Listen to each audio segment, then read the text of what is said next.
I don't have time. Go.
All right, and welcome back, everybody, to another episode of Orlea Origins.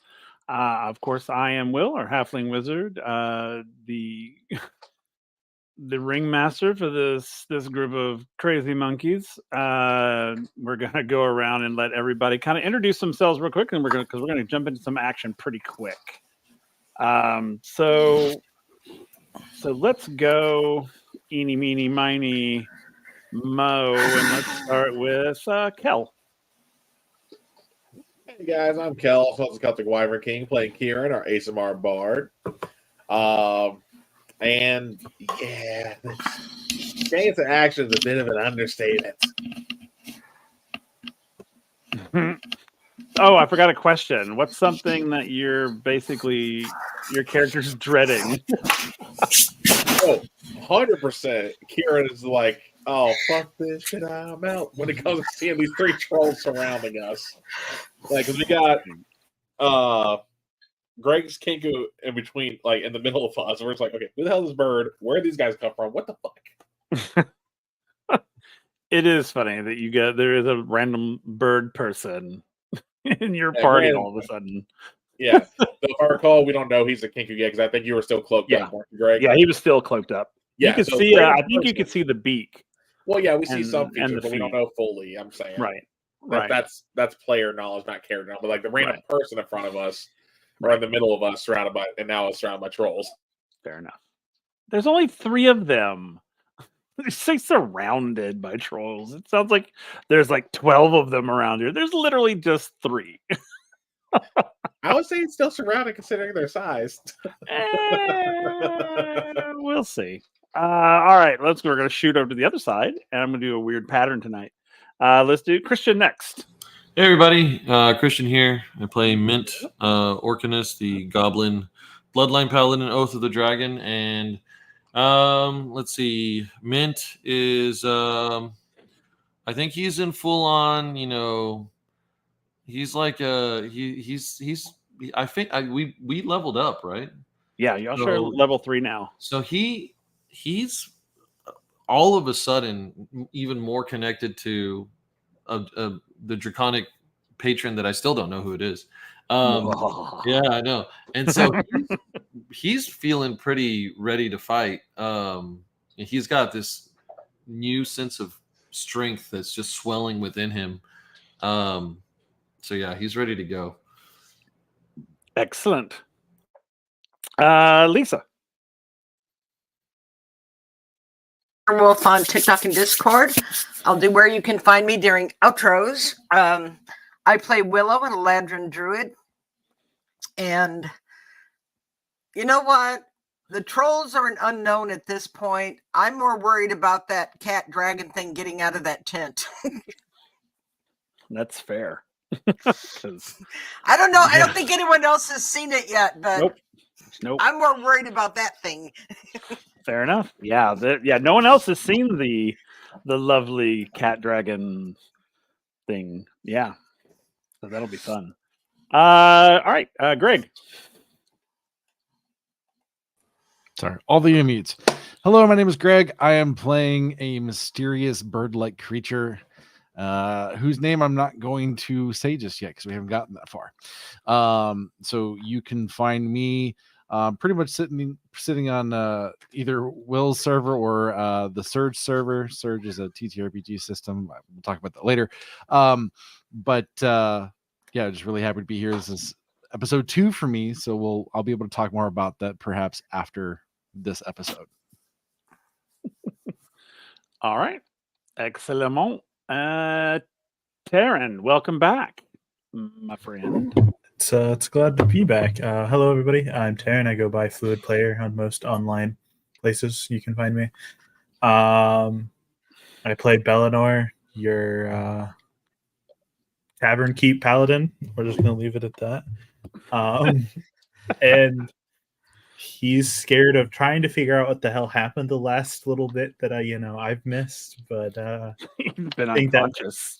I don't know if that's as much him being scared or it is me being scared, but a little bit of A, a little bit of B.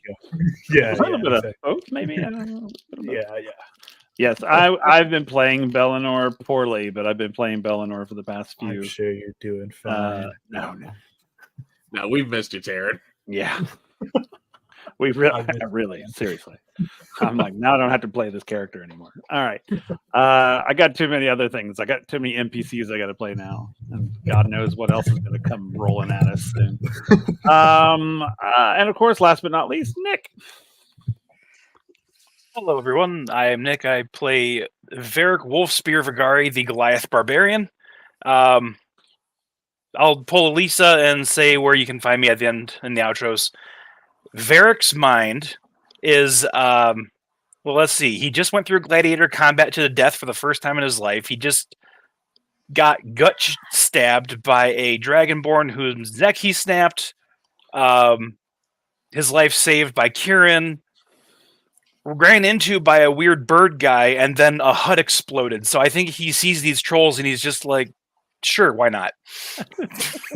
Bring it on. Whatever. Yes.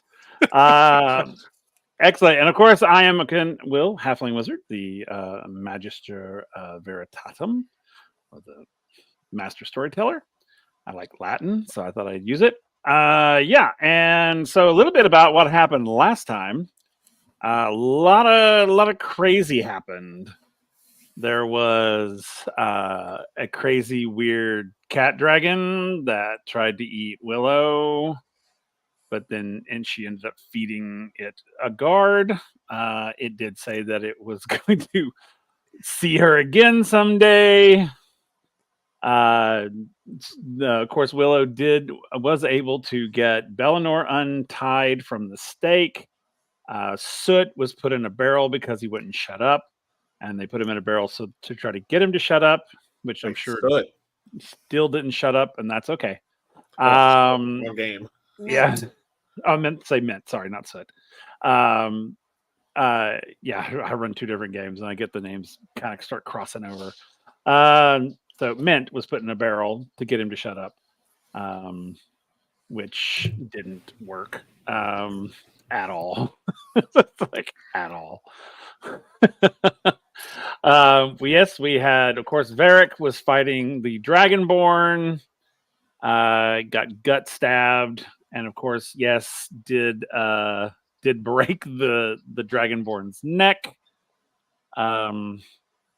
Justifiably so, I would think, because Varric did offer him a hand, like, hey, we don't have to do this, but he was very much like, no, this is literally a fight to the death, so one of us is going to die, and that's what it happened. And of course, Karen is, of course, emceeing the whole thing quite expertly as well. And then our random stranger bird person came in, and then suddenly the main building of the encampment exploded, like a massive explosion. And as they were all running, he encountered a guard who he interrogated a little bit. The captain, he interrogated him a little bit, then ran, met the party. And then suddenly there were 3 trolls standing there around you. At which point it put us we will be in combat when we start the actual game. So you guys will have to roll your initiatives and things of that nature here in a minute. But yeah, so that's kind of where we ended. Everyone, of course, has been like, oh God, we're going to die. They're not gonna die. Well, you might die. I don't know. Everyone, get Kieran out of here before somebody kills him.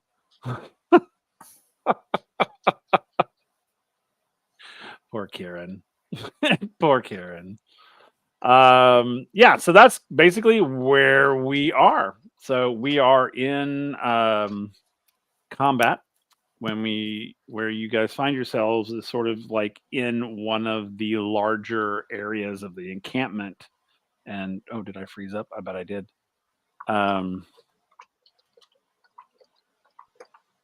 It's a good freeze face, though. Yeah, you were looking inquisitively at your screen. Yeah, I gotta. So my computer's being really stupid right now, so I've got to Hey, close out of some stuff real quick. you should see my freeze face during my stream on Friday. It Nick and happens. Lisa could attest. It was right on outros too. Yep. That's funny. So I was like, everybody, just hold loose. There we go. All right, I had to close out Twitch. So if things happen in Twitch, you guys are gonna have to let me know. Otherwise, my computer will freeze because it's stupid. I got to pull All it right. up. Don't worry. All right, so and I had to have roll 20. I gotta pull it up too.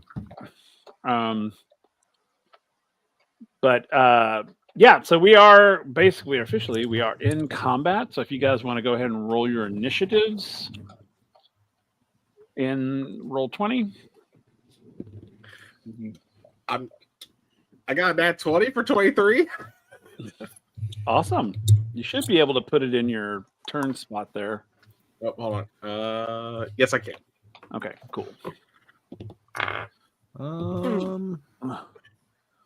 don't think I've set up my character sheet in Roll20 for that. How dare you?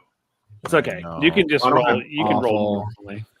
Well, I'll just say, Greg, I don't have my character on Roll20. I got through D&D Beyond. So Okay, yeah, that's where mine is. Is it okay if I roll through D&D Beyond? Yeah, that's absolutely. what I've been doing almost the whole stream campaign so far. Yeah. You can roll through whatever you need to roll through. 23. Copycat. What's your dex? Wait, what's your dex? Yeah, that's right. 16. Wait, hold on. All right, you got it. You got me beat. Okay. Oh, I got 11. Why is my stuff doing? Okay, now here's a problem. I may have to pull roll 20 up on a different device because it is not letting me. It does not like it. So give me 1 second. Sorry, everybody. We're having such technical issues. It happens. It's the I beauty know. and It curse of annoys me, though. technology. It so annoys me. Yeah, no. Yeah, you guys though, because mine's a 15. The only reason I get a +3 is because of Jack of all trades. 'Cause I forgot that initiative counts as an ability check. Okay. So you'll be before me, Greg. Okay, there we are. There we go. Let me close. Okay, I'm gonna have to close out roll 20, guys, because my computer is not gonna let me use it. Do your thing. You're good. So I'm gonna have to do everything manually. Yay! That's fine. Yeah. So y'all can look at the pretty picture if you'd like. But Mhm. let me see. Let me get everybody's stuff just a second. So Kieran, you had a 23. Whose was higher? Greg, because they actually have a 16 for dexterity, whereas I have 15. You have what? Okay. I have 15. I think The you said reason I got plus 19. I'm three like, there's no way. 15. No way I go first if you got a 19. Now, I'm about to say, Good now God. the Minotaur Barbarian, I'm rolling up for some stuff in the future, like not in this or other stuff. Got 19 strength because I just haven't rolled stupidly good. That Barbarian is going to be janky. I think we're in a good place now. Okay, so all right, let me get everybody's stuff. Willow, what was your initiative? 13. Mint, what was yours? It was a 18. 18. Okay, Bellinor. 19. Okay, do I have everybody's? 1, 2, 3, 4, 5. Who am I missing? Varric. Sorry. 11.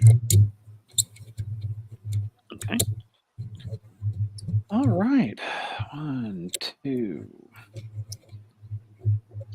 3, 4, 5, 7. All right. So, 0, you are first. Wow. Whose thing is doing that?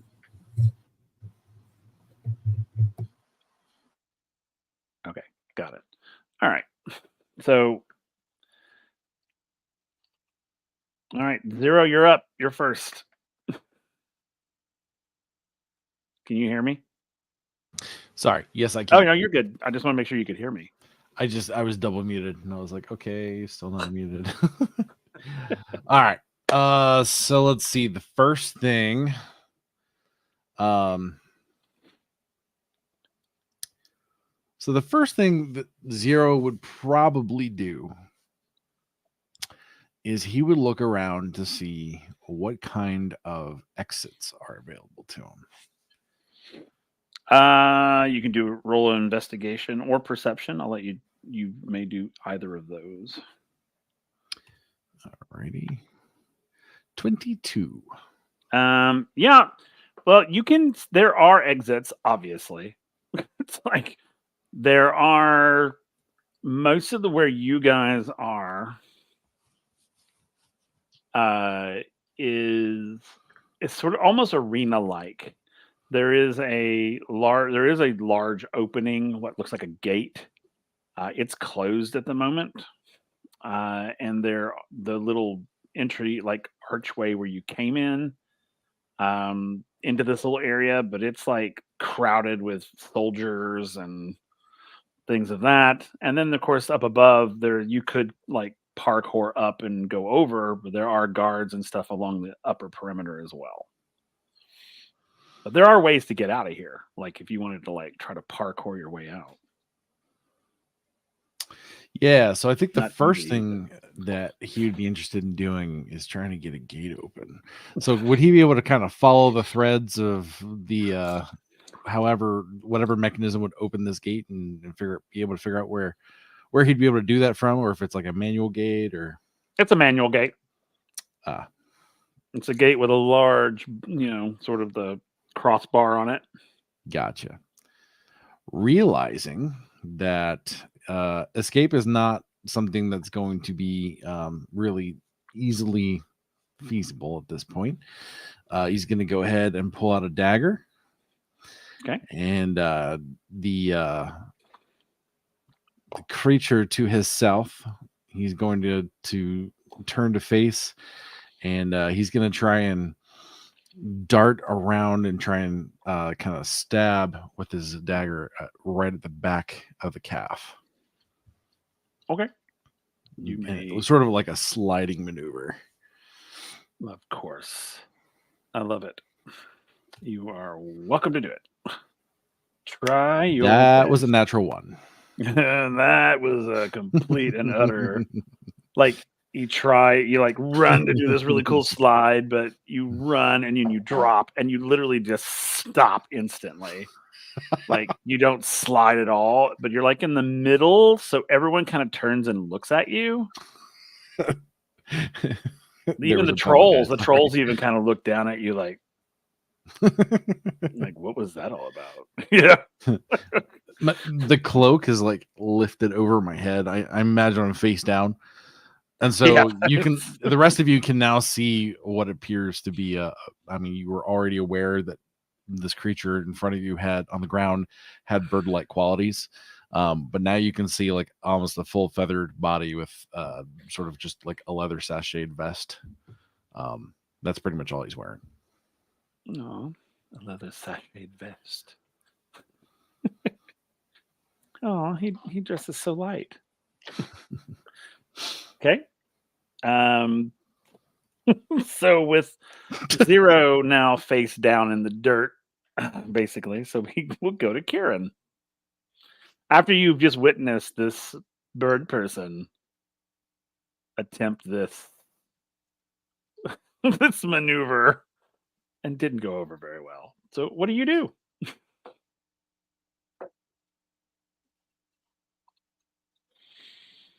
You are muted, my man. God damn it. Anyway, thankfully I was not getting into some heroic speech because that would have been awkward. That would have been very awkward. No, but Kieran's probably not even paying attention to the fact that happened to Zero, because he's more worried about the fact that again we got the three trolls around us as he's trying to figure out the Like he's just trying to figure the best way to survive. And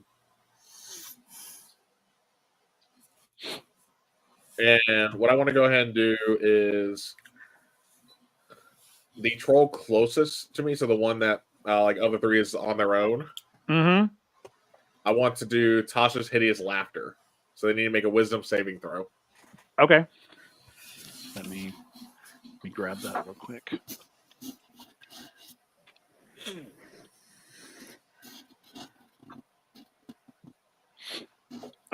Yeah, Maybe unless I the should- intelligence score is less than 4, it has to make the roll, I should say, because I can't remember. That's fine. Let me there we go.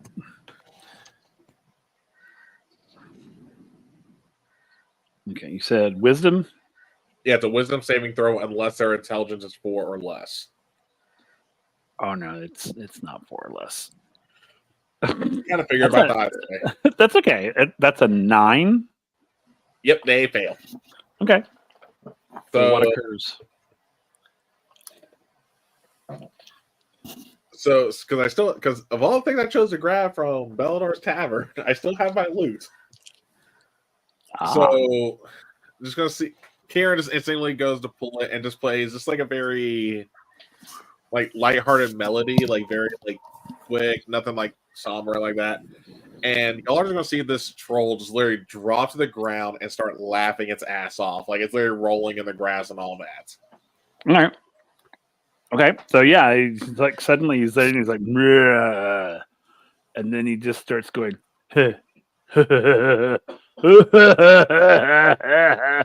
full belly laughs, like it's just echoing across the hills. And he falls to his knees and he's just like laughing, and then he falls over to his right, and it's just like rolling around on the ground laughing. Yeah, and then from where I'm saying, am I able to see any easy way out of this place, or is it much the same as like what Zero? It's the exact same what you saw with Zero. Yeah, so no easy way out. Well, either way, I'm still gonna move. So I can't really get here. I just want to move as far from the trolls as possible in this space with my movement. Okay.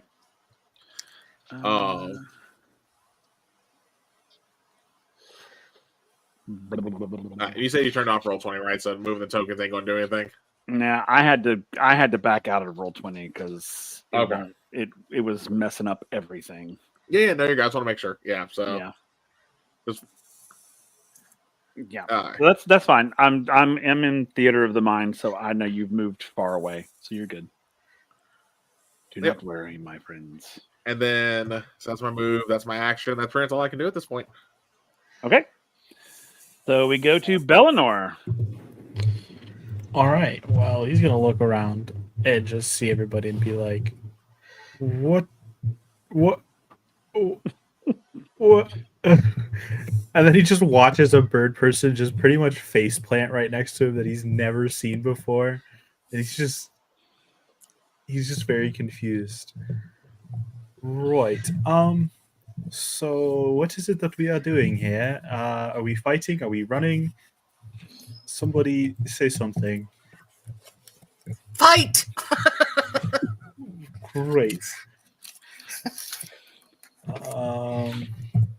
How all the trolls are like within 10 feet of me, right? Yeah. Okay. So you guys are gonna see as Bellinor's eyes just turn pitch black and like some goo just kind of spits out of him. His hair just extends into this long black, and this just giant shroud of black just emanates from him.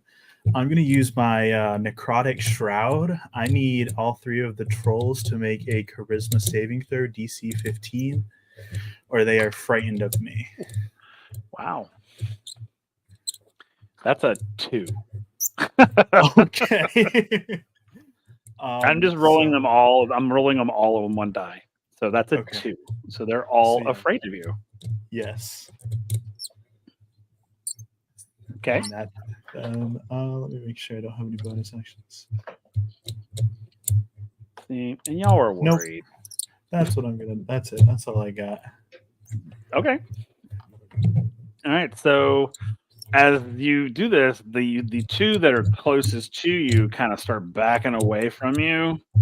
The other one kind of rolls himself away, still laughing as he's rolling away. So, Mint, you are next. Okay. He sees them backing away. Are they all? They're all backing away, kind of in one direction. Yeah, they're all backing at the. If you think north, south, south, east, west, all that. The two of them are backing like north.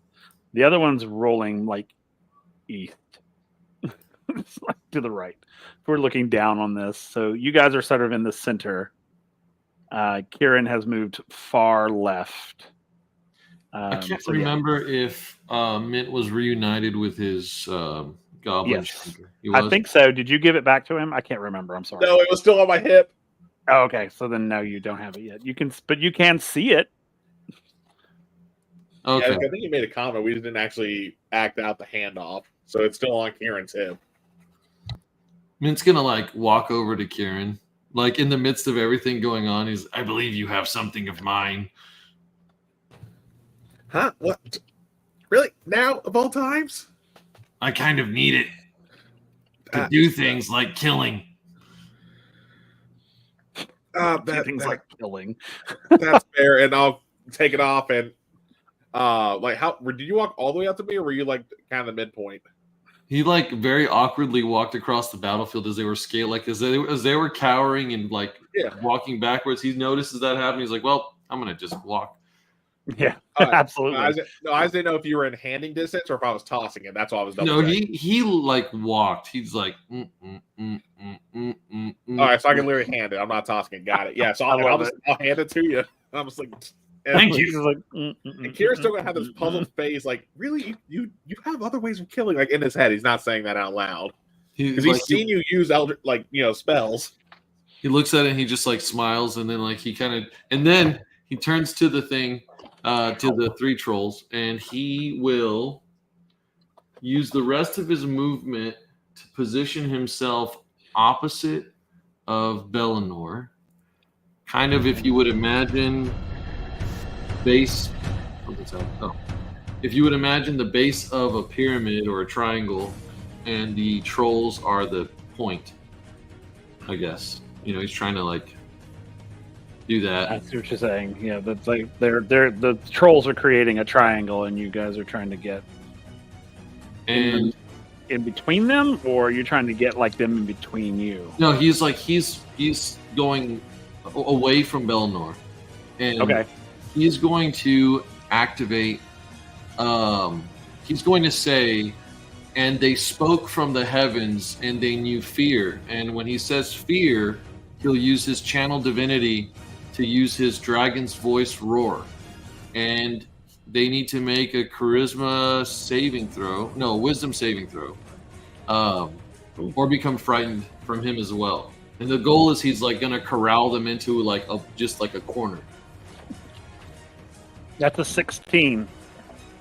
Okay, so then they passed. Okay. Yeah. So they kind of look at you and go, ha ha ha ha ha. As they say something in giant. That's his turn. Okay. All right. Sorry. Let's see. Then it's their turn now. So one of them is going to go towards Mint. And he is going to say something that seems very derogatory in giant. Something about Mint's mother or something. I don't know. Varric understands what he said, but it's very rude. Very crude. Let's see. Varric clutches his non-existent pearls.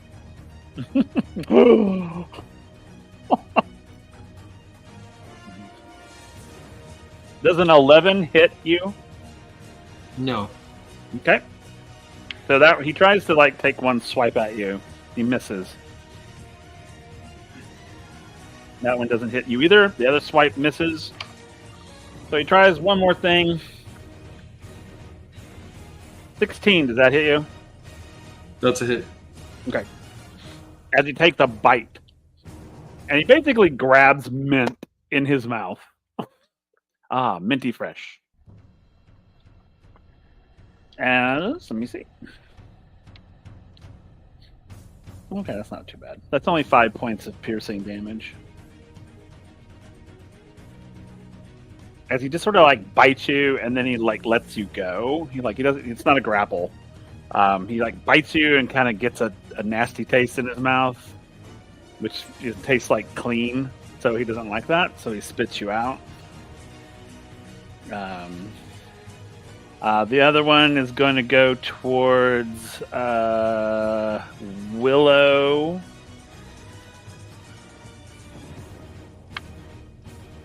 That one's not going to hit. That's a 6. That one's not going to hit either. All right, so neither of the swipes hit, so he's going to try to bite you. And that didn't happen either. So, and then the other one's laughing on the ground. So, all right. So that's it for them. So now we're at Willow. Your turn.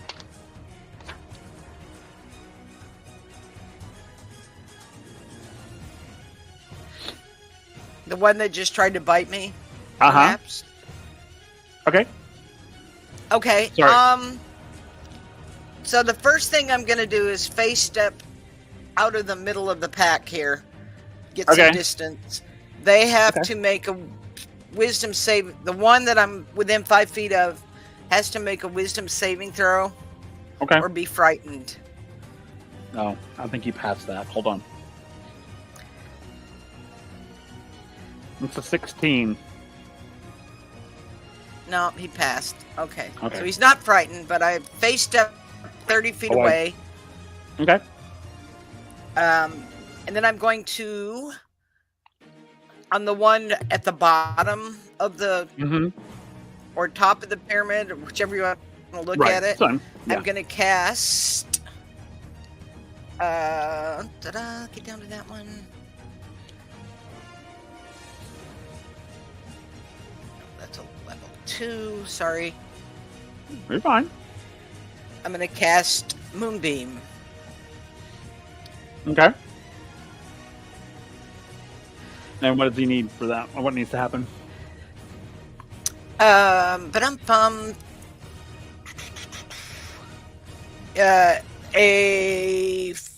silvery beam of pale light shines down in a 5-foot radius, 40-foot high cylinder centered on a point within range, which is on the troll. Dim light fills the cylinder. It is if it starts inside the cylinder, it becomes engulfed in ghostly flames that cause searing pain. Must make a Constitution saving throw. Okay. On its turn or Now. now? Okay. That's a 17. Okay. So it will take half of this. Okay. So 11 Okay. points of damage. Okay. That's the half. And that's half. It was 22 total, so half. Okay. And that is it for me. All right. So we are to Varric. And that lasts for a Very- minute, so next it'll have to keep doing that unless I break concentration. So there's one on the ground laughing. There's one getting hit with a moonbeam, and then a separate one tried to bite Mint. He did bite Mint. He did bite Mint? Okay. Yeah. So Varric, being a devout follower of the Church of Mint, he's going to take retribution against the one that bit Mint, and he's going to pull up his wolf spear and chuck it at him. Okay. Oh, before bonus action, go into a rage. Okay. I was wondering if you were going to do that. Yeah, no, that's the first thing. Okay. So roll your. That is no, wait. Sorry, I was looking at the other weapon. Oh, yeah, 15. 15 hits. Sweet. That's... I'm going to use my awesome bullet dice tonight. Sweet. That is 7 damage. Okay, 7. Alrighty. And that's it for you? Yep. Okay. And we're back to 0 on the ground. Okay. You can't make this up. All right. So, am I still within proximity of one of these creatures? No. No. All right. When you say proximity, what do you mean? Like how? Within like, 5 feet. No. They've all moved. They've kind of moved. One's rolled away. The other two have kind of backed away. Okay. So They're not too far. They're only about maybe 20 feet from you. no, that's fair. Let's see. If they're 20 feet away, I'm probably not gonna be able to get to them. So I'll go ahead and stand up. And let's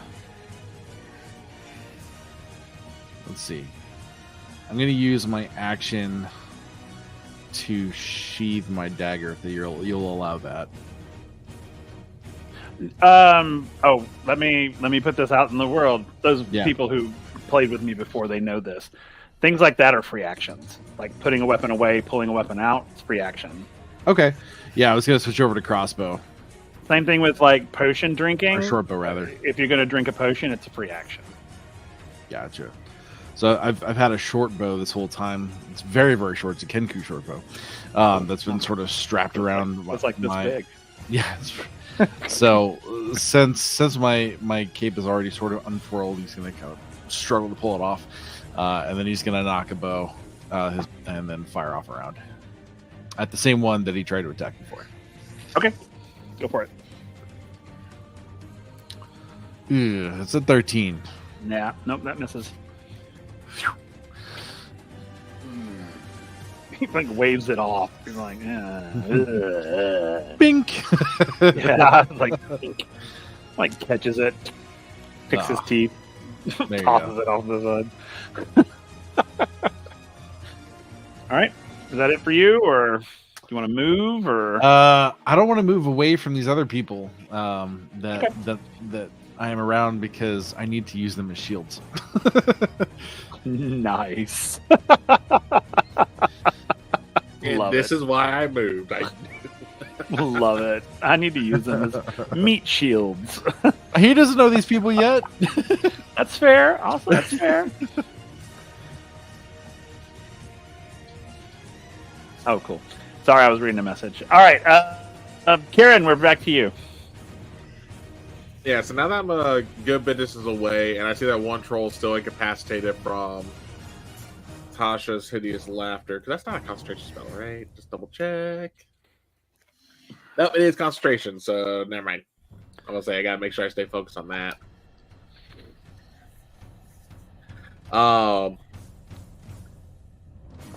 If anything, probably what I'll do is I'm just going to use my action to keep concentrating on the spell. And then for my bonus action, I'm going to yell over to Varric, going like, hey, I know some of the stuff I said earlier wasn't really you, but you can do this, man. Come on. Put your back into it. To give you a D6 inspiration die. Put your back into it. That's the worst encouragement ever. Yeah, Varric is gonna gesture at the spear he just threw at the troll. Like, You can do better than that. Love it. Okay. Yeah, like I said, and I'm not using my move action. Just Okay. if anything, I'll probably say I'll hold my move action to see if one comes near me, so I can stay the fuck away. Sounds good. All right, Bellinor, we're back to you as you're standing in the center of this chaos. All right. Well, I'm gonna walk up to one of the ones that's like. I'm gonna walk up to the one that hit Mint, Okay. and I'm gonna pull my battle axe out, and I'm gonna take a swing. And you're going to do this with advantage because I'm assuming that when you walk up to this troll, not assuming this is what it is. When you walk up to this troll, Varric is on the other side, so you'll have it. So you guys can, Okay. you guys will roll with advantage while you're in that. Okay.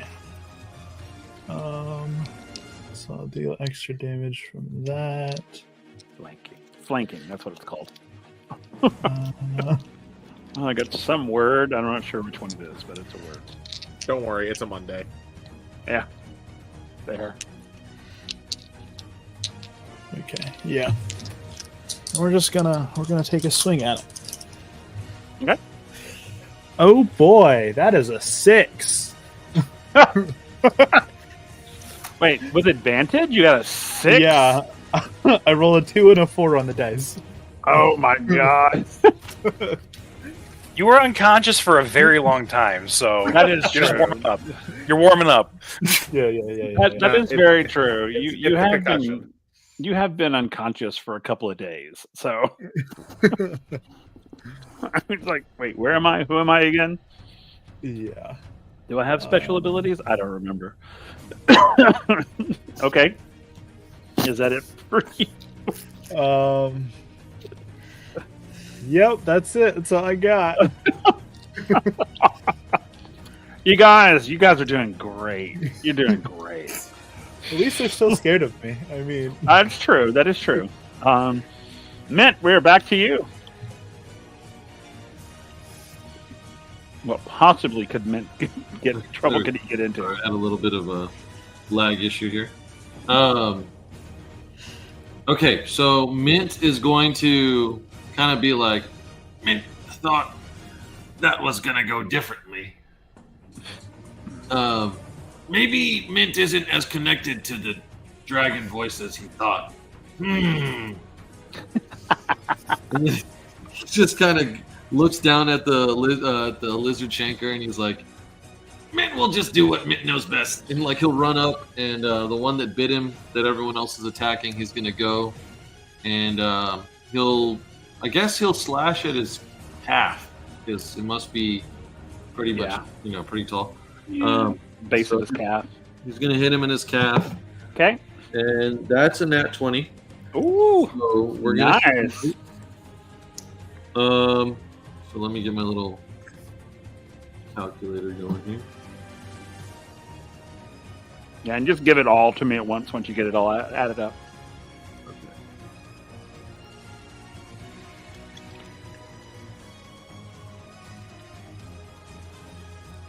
Sorry, I normally have these things prepared, but I didn't think I was actually going to get a nat 20 so soon. Me either. Okay, so we take max and then we do Yeah, the max, roll. then you roll it again. Yep. Okay.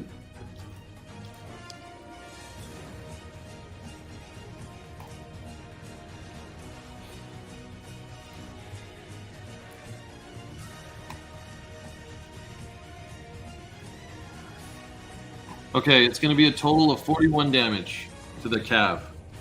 Wow. As Mint just kind of jumps, slices, and lands on the other side, anime style. And now we're all gonna die. We're all gonna die. It's like y'all are mincing these guys. I mean, my God, that troll is like well below half his health, To be fair, that was all me saying that. and he's been hit twice. It's like, No, I'm just razzing. Okay. So, also, Mint, I need you to roll a Constitution roll for me, not a save, just a straight Constitution. Sometimes my mouth disappears. 17. You said 17. No, Okay. It was just a flat roll, right? I'm not adding. Yeah, up? it's just a flat. Yeah, no, don't add. We're not add your Constitution modifier to it, but yeah, just like it's like a save, but you're not really saving. So what was yours with the modifier? Oh, with my modifier, Yeah. that makes it a 21. Cool. So after you do this hit and you're like, ha, ha, ha, ha, ha, you get this feeling. There's a weird feeling in your stomach. Mint may have eaten too many of the cherries. It feels, it feels kind of like it's not necessarily like nausea, but it feels there's something weird there, and it just like, ooh, you feel warm too. You're kind of flush a little bit. You don't feel faint or sick or anything. It's just you feel kind of warm, like ooh, that sort of thing. And I'll get back to that in next turn. All right. The troll's turn. So the troll's like gonna, ow, you hit me in the cap. Turns. And I don't think that hits you at all. Dang it. I say dang it. Is a 13 hit? No. Okay, cool. So the first slash does not hit. Oh, this one's going to hit, though. That's a 22, so that hit for sure. And the bite hits as well. Okay, so with the first claw, that claw hit, good lord. That's 6 points of slashing damage. And then the bite is 5 points of piercing.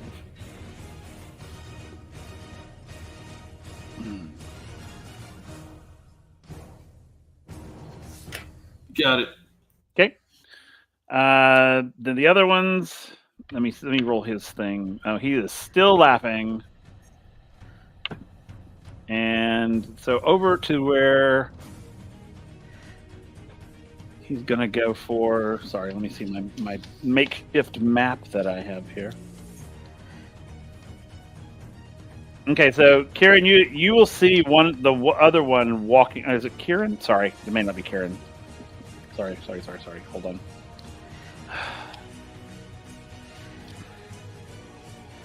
Zero. Sorry. Zero. It's going to slash at you. That's a miss because he rolled a nat 1 on that one. That one's probably going to hit. That's a 24. 24 to hit you. Yeah. Golly, man. Yeah, that's definitely. That's not too bad though. Yeah, it's because you rolled high. That's just 5 points of slashing damage. And then he's going to try to bite you, which he does not pass. Okay. So, Willow, we're back to you. Okay, so did the one try to move out of the beam? Yeah, he moved out of the beam. He moved completely out because he had to go over. Okay. Well, I will move it right back on him and make another Constitution saving throw. Okay. That's a 12 on the Constitution saving throw. He did not make it. Okay. So he will take 21 points of damage.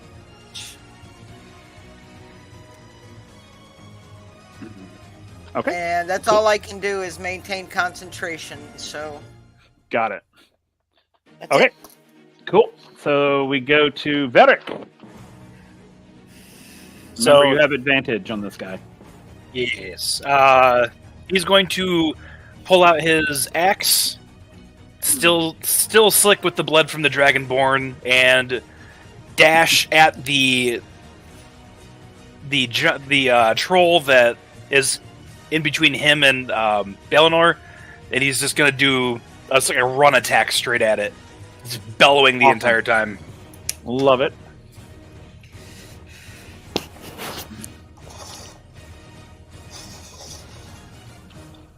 All right, that's a 21. Oh, yeah, that hits. And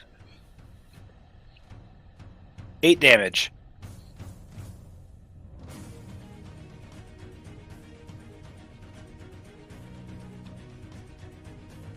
Okay, cool.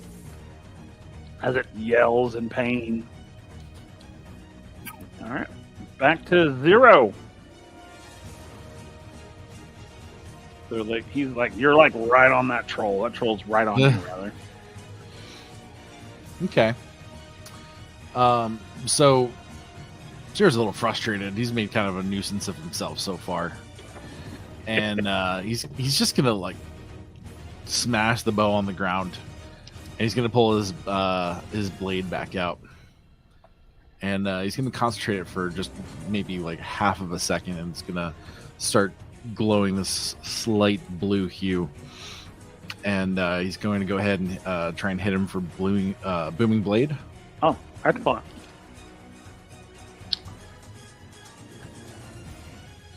Nope, that's a 9. Nope, doesn't hit. Man, it's like pokey poke, poke, poke.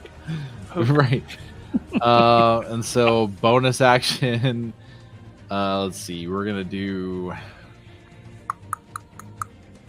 disengage, and I'm gonna try and move a little bit towards the gate to get about 10 to 15 minutes, or 10 to 15 minutes, 10 to 15 feet Away. distance. If there's there's plenty. there's availability. Okay, yeah. The gate's about 45 feet away. Okay. I'm like, who is this guy? You know? He's useless. Any help, anytime now. It's like, Don't you dare run away! I mean, if that gate was open, he'd be gone. he would be out of there. He'd be like, deuces. All right, Kieran, we're back to you. Sorry, you were eating. No, you're good. Like Man, I when was waiter gonna say, comes up Grant, to you. and yep, Grant. In Zero's defense, Kieran would have done the same thing if the gate was open. So, Well, that's not. I mean, I would hope most of you would do that. no, but I think at this point, I'm going to go ahead and drop the concentration on Tasha's, Okay. and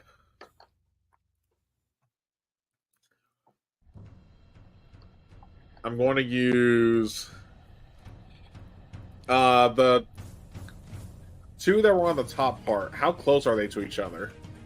They're further than they were. So they're about 20 or so feet away from each other now. The one, and they're constantly, anytime Bellinor is near, they're kind of moving. So the one that, like Bellinor and Varric, and he's trying to get away from Bellinor, but can't get away. And it's like, No, I was just trying to think of a positioning because again with the map, so I won't be able to get a 2 for out of this. yeah. But feeling a bit of a surge within themselves, but I'm just because Greg. Kieran's gonna be like, you know what? Let's actually try something real quick, and I'm gonna cast Cloud of Daggers next to the one that's in the moonbeam. Oh, okay. Go for a little bit of a double whammy. Okay. So they need to make. Hold on. Oh no, there is no save for it. Never mind. They just immediately take 44 damage, and then if they move away, or so when it enters spell's area for the first time on turn, or it starts its turn there. Okay. So, all right. So I'm gonna go and roll the damage. That is 8 damage. Wait, what was the 44? Huh? What was the 4d4? Is that what you said? Yeah. Or 4d4. oh, gotcha. of I damage. think you said 44. I was like, wow, No. that's a lot of damage. I was That'd like, be stupid for a second level spell. that's why I was like, wait, what? Nah, so they take 8 damage when they Gotcha. enter the area, because obviously it enters the area when the spell hits, and then when it's the troll's turn, they'll take another 4d4. Gotcha. Okay. Is that it for you? And then we're gonna do a bonus action again. This time it was like, Bellador, imagine these trolls are attacking your tavern. Hit them. And now you get a D6 of Bardic Inspiration. Cool, because There's it is no now reason to Bellinor's be- turn. There's no reason to be rude about it. Hey, remember, Kieran's the asshole sometimes, okay? We're all assholes. That's why we're together. Oh, yeah. Exactly. Sometimes. Zero's like, wait a minute. How's the one in front of me looking? Oh, this is rough. Okay. Yep, I'll take a swing at him. Okay. He's rough. That He's is- bloody. I mean, he is like green ooze everywhere. That is an 18 without the bardic. Oh yeah, that hits. So it takes an additional 3 damage because of my necrotic shroud, and then it takes so it takes 10 damage Total. Yeah, total. And then there's another one that just got out of Tasha's hideous laughter, right? Yeah, it's on the far side of you. Okay. Let me make sure I can. How If you far look- away? Like If you within look 10 for feet? it, oh no, it's like way farther than that. It's good Okay. because that one's been moving away, so it's like 40 feet or so away. 40, Then I 45, will- 50. I That in that will. area. I will move away from the one in front of me because I believe that Varric and everyone else that's attacking this same one has Are you got this one. disengaging or are you just walking away? I am just walking away. Yeah. So he'll It's get scared attack of of me. opportunity. Oh, that's Yeah, right. but it'll You have know what? He's disadvantage on the afraid of you, attack. so I'm not gonna roll. I'm not even gonna roll it. I'm not even. Just, Okay. I'm gonna say he's afraid of Um, you. He's like, good, get away from me. It's like, ugh. Which will actually put Mint and Varric in flanking at this point Okay. because he'll move. He'll shift in between basically where Varric and Mint are standing. So now he'll be in between as you move away. Okay. I'm gonna move towards the one that just got out of the hideous, and I'm gonna use my channel divinity. I needed to make a wisdom saving throw. Oh, that's a pretty good roll. So he's probably going to pass that one. Uh, Oh, well, maybe not. Never mind. He has a negative. The DC was 15. Oh, it's a 13. So yeah, he failed. He Okay. failed it. That creature is, I mean, I guess I doubled the frightened condition, but its speed is reduced to 0 Okay. for a minute or until it takes any damage. So it's basically just stuck there on the ground as I'm Okay. just kind of walking towards it, towering over it with just this shroud of darkness. Okay. Cool. All right. Is that it for you?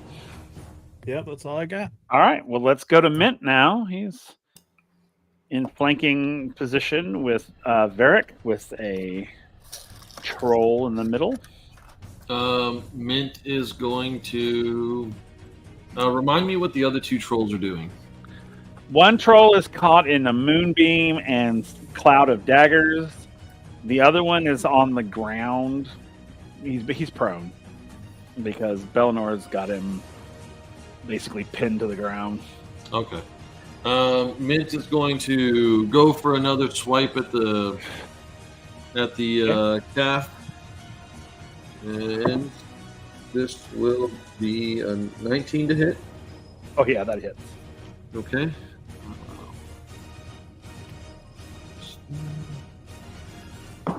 Now he's not going to smite this time, but it will come out to 7 damage. Okay. So as you do this, that feeling in your stomach gets feels larger, like almost like there's a stone in your belly. Ugh. And then you're going to hear a voice in your head. Oh no. Oh. And actually, make a wisdom saving throw for me Wisdom save. Okay. with advantage. Okay. Great. It's the same number. 15. Okay, that's good. No, you're good. So as whatever it is in your stomach just feels so, you hear a voice, a really deep, gravelly voice and it speaks to you in Draconic, introduces itself as Mint is excited. as Evesis, Oh. and says that basically says, sorry I haven't reached out to you for now. We've been meaning to return your phone Yes, call. yes. We've been trying to find you to talk about your car's extended warranty. He says for the rest of this combat round, you will have a fire breath weapon. Oh man. Oh. It is his welcome gift to you as a member of the Brotherhood. Oh, Mint is in the Brotherhood. He doesn't know what that means. He doesn't know what it means. So you will have, until combat ends, you will have a fire breath weapon. Okay, cool. That's awesome. I am going to not give up my flanking position, but I realized I was playing. Apparently I can be using my bonus action to disengage or hide, but I'm not going to do that because I want to keep the flanking. So Okay. Mint is going to celebrate with fire speech. As he's talking, there's like. Oh, shit. Now what? Mint's just packed full of surprises, everybody. All right. It's the trolls' turn. So the trolls are going to try to... He's going after... this is the one with going for Varric. That is... a 16. That hits. Okay. I don't want to get this mixed up. Okay. That is 10 points of slashing damage.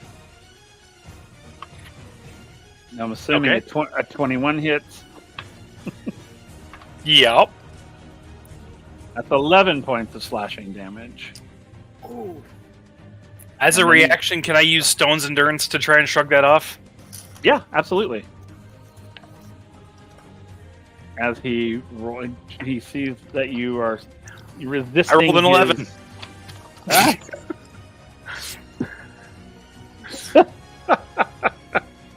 Hey. All right. So then he's going to try to bite you, and that was a nat 20. As he pumps down into your shoulder area there. So I like to that think that is... Varric kind of like puffed out his chest a little bit on that second slash, so it didn't hurt so much. And he felt really good about himself, and then it just jump. Ah! It's like, ow. Okay, so that is... That's 19 points of piercing damage. Oh All my right, Varric's- God. Varric's looking hurt. Are you up? I'm up, but he's I hurt. only have, good God, I only have 23 hit points total. Now, I'm at, gonna be at dead. level 3 with 19 damage, I'm pretty sure like any attack, like Varric will get knocked over. You can blow on him, he'll probably get knocked over. Yeah. That might I don't know. Maybe Mint can take this guy out with, with his new found spicy breath. All right. So, all right, the guy who's in the moonbeam and the cloud of daggers, what do they need to roll for those? Oh, It the won't cloud be daggers. until- If they start in there? It'll I mean- be on my turn. Oh, okay. It's only the cloud dagger that triggers on their turn, and if they don't roll anything, they take an immediate 44 damage. So what is is there a save or there's not a save? Or is it just they There's have to not. move away? Yeah, essentially, like if they enter the spell's area for the first time on a turn or start its turn there, they immediately take the damage. Oh, I see They what can you're move. saying. So like, it Okay, can I got you now. Yeah. So like, Okay, it can cool. move and not take damage unless I move it back up top. Beautiful. That's what I needed to know. So he's going Yeah. to move. Well, he still And- takes damage first because it's on the start Yeah. turn. That's Oh, fine. okay. 11 I mean, points. you roll that. Oh, 11? Okay. That's fine. He's moving to Zero's position. I need you to do a dexterity saving throw for me, please.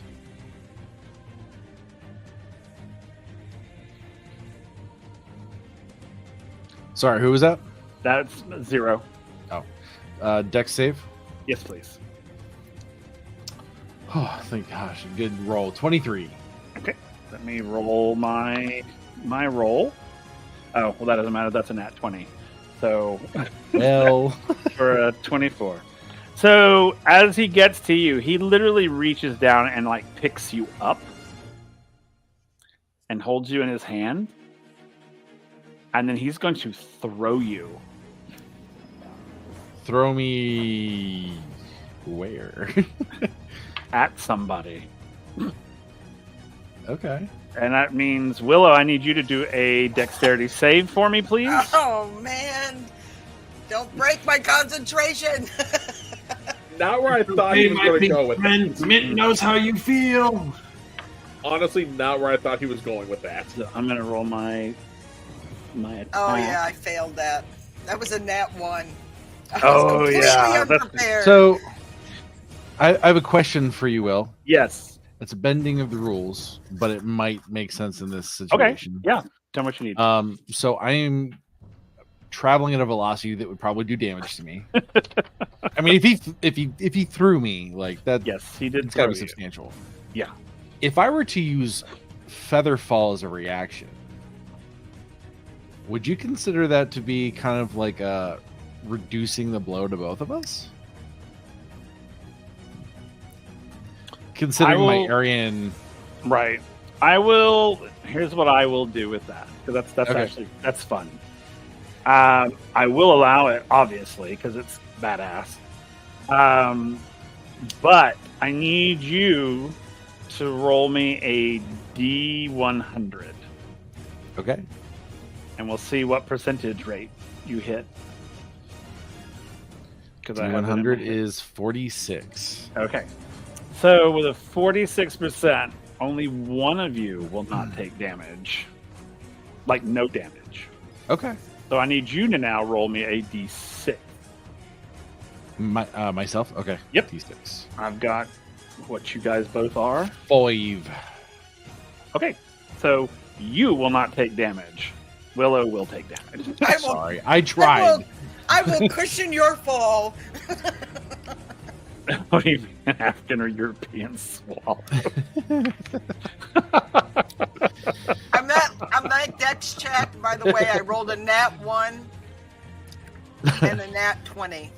So as Zero gets thrown, he kind of puts his feathery arms out, right? Mhm. And he starts to slow his velocity, but it doesn't, fully drop below a damage worthy level before it hits Willow. So he just kind of like uses Willow's face to because he had to react real quick, so that was the closest thing, and just kind of then tiptoes off of her. Yes. So the troll like grabs you and like almost throws you like a dart. So you're going beak first, and then you open your wings out, and you like just slam her right in the face. Like I don't know if any of you guys seen that video of the girls on the thing where she gets hit by the seagull. That's basically it. That's basically it. I mean, just smack. and so you will take. Let me get my. Oh, there it is. Because of the velocity. Okay, so that's 12 points of bludgeoning damage. Damn. 12. 12. Sorry. Oh my goodness. Okay. So Any chance that I did not drop concentration? you can roll and see. Roll What your do I con. roll for that? D20? See what is? See, I'm. think So it's everybody does it differently. Constitution saving throw, That's what I usually do it as, the Constitution saving throw. and the DC is Okay. usually half the damage or 10, whichever's higher. Yeah. Yeah. 13?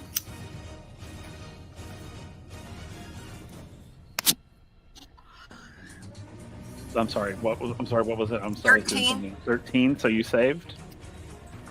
Yay. Okay. So you're still in concentration. All right. Somehow. Yeah, I know. So that's I just Willow.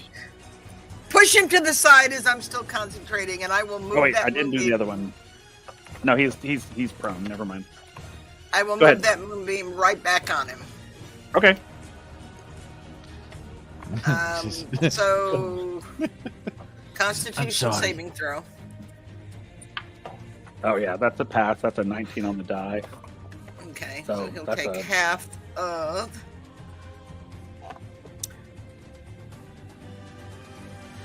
Take 6. Okay.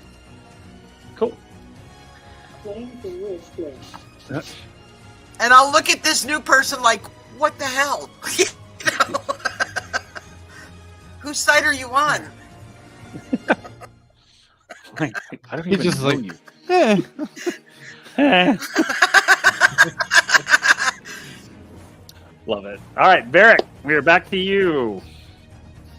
As you're Varric looking is pissed. He's good. gonna obviously do an axe attack on the one that bit him. Okay. But as before he does it, he says in Giant, "Your mother was a hamster, and your father smelt of elder." No, I'm just kidding. That's funny. He calls him every giant curse word in the book and just starts hacking. Okay, go for it. Is it still with advantage? Yeah, because Mint's still in. He's still in flank with you. Okay, that'd be 19 to hit. Yep, that hits.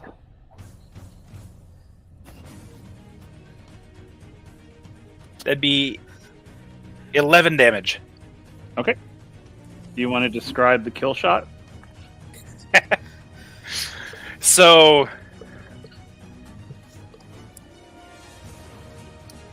as the thing bites off of him, he sees the bloody mouth come off his shoulder, and just like a blood rage ensues in his head.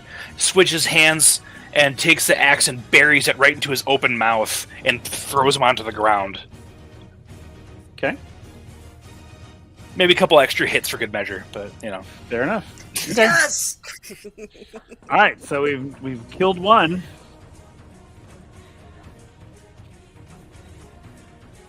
That's all the thing in the chat. Yeah. All right. So what do you want to do? So you've killed this guy. So you have movement if you want to move, or So there's one currently being moonbeamed and one currently being cloud of daggered. no? One's both moonbeamed. Well, Cloud of Dagger is not, but moonbeamed. Okay. And then there's one that's laying prone on the ground that Bellinor is messing with. I think I'm gonna run up to the one that Bellinor is messing with, and Okay. yeah, prep for the next turn. All right, beautiful. All right, back to 0. You've just been tossed. Sorry, Willow. How far away from the one that threw me is 0 at now? Like, what is the distance? Oh, it's not too far. It's maybe about 20 feet. Okay.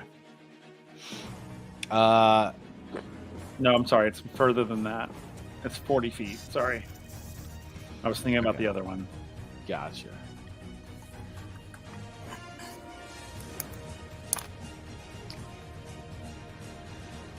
Okay. You said 40 feet? Yeah, 40. All right. And he's also like enveloped in moonbeam. Okay, so bonus action. Oh, he's enveloped in moonbeam. What is the radius on that? If I go up within 5 feet, am I affected? Or if I hit him, am I affected? Lisa, what's the radius on your moonbeam? 5 feet, 40 feet high. Okay, so no, you should be okay. It would not affect you if you got within 5 feet of him. Gotcha. Now, if you cross into it, it will. Yeah, I just want to attack him. So cutting action to dash. So that gives me a total of 60 feet of movement. And use the first 40 to get up close and personal. And we're going to try Booming Blade again. Okay. 11. Nope. I get up close and I realize that, he's much bigger than I am. And he just threw me, so I gotta say, nope, and I run back another 10 feet. Nope. Love it. Okay, I love that. All right, so we're back. Kieran. All right. And actually, I had double check, so I can't move Cloud Dagger. It just sits there as long as I concentrate on it. Yeah, so I'm going to go ahead and drop that then. Okay. And then I want to use Vicious Mockery on the same troll that's in the Moonbeam that Zero tried to stab. They need to make a Wisdom saving throw.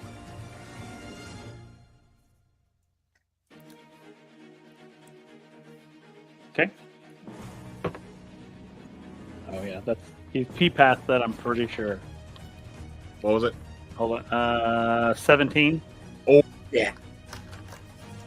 DC was 14. Nah. So as Kieran goes to try and insult the troll, his mind just goes blank. He's like, "You, hold on, I'll come back to me." Type moment. Okay. Bellinor, we're back to you. All right, I'm gonna keep walking over to the one that I've got stuck on the ground. I'm gonna use my bonus action to cast Thunderous Smite on my battle axe, and I'm gonna take a swing. I have advantage because it's prone on the ground, right? Correct. All right. Correct. This one hasn't taken any damage yet. Boy, is it about to? I just rolled a natural 20. Oh my sweet So- Jesus. I'm also gonna use a Divine Smite. Yeah. Do we add max damage and then roll the damage on top Yep. of that? Oh, Max God. damage, then roll. 3 times 8 is 24 plus 12, so 36 plus 3 is 39.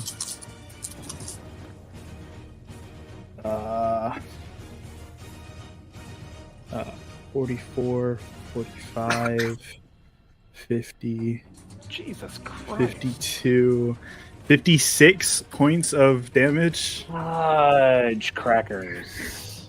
So you guys watch as Bellinor is just like got all of this concentration on this guy in the ground, and this black like goo just seems to shoot down his arm onto his battle axe as he just jumps and leaps down into the troll with full force. It also needs to make a strength saving throw. Yes. Oh, he'll be good at this. That's a 19. Oh yeah, he passed. But that's it. That's my turn. All right. Wow. Good turn. Oh, is that it? Sorry. I know. Are you done?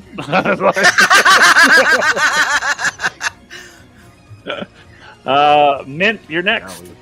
All right. Let's see. Mint's going to run over to the. I guess there's a troll still being pinned down. Yeah, there's still the one that Bellinor has been destroying. And then there's the one in the Moonbeam. Yeah, Mint doesn't want to get caught in a moonbeam, so he's going to go over to the one that's. Is it still pinned? Yeah, it's still on the ground. It's still prone. Okay, he's going to It walk. can stand back up though. I did because it dealt damage. It can. It has movement. Yeah, on its next turn, it Yeah. Mint is going to run over to the troll on the ground. He is going to kind of like step right in front of its face and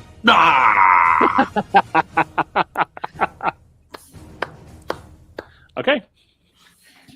So that and it's does he, basically lift it's off like a rocket. Like, does he just? yeah.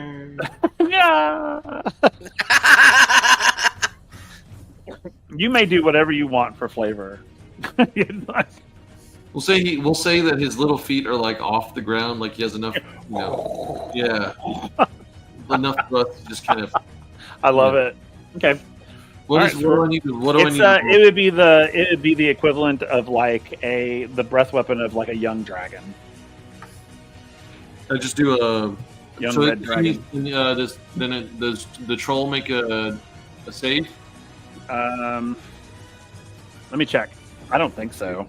I mean, he can't. He's prone, so he's kind of Yeah, done. it would be a D if it's you're going out the young red dragon. It would be a DC 17 Dex, but like you said, he's prone. Yeah, so It's you going to just be. Hold on. Wait, you It's said like- a young? Wait, you say a young red dragon or talking Like about a a wormling? like a young baby one. He's like Oh, mostly- wormling. Yeah, wormling. Thank you. Because I was like, that's 16. Yeah, that's D6. yeah. What the No, hell? not young red dragon. A wormling. That was my bad. Oh, I That's was why like, words oh my words cool, though. matter, everybody. God. So either way, it would have been a DC 13, but it's going to be 7d6, Yeah, 76. which is still insane at third level. Man. Yeah. Well, yeah, but he only has. Oh, I know it's only for this time, but Yes, still, yeah. that's what I'm saying. Like in the instance, that's still like an insane amount of damage. Oh, it is. That's why it's good to have friends in high places.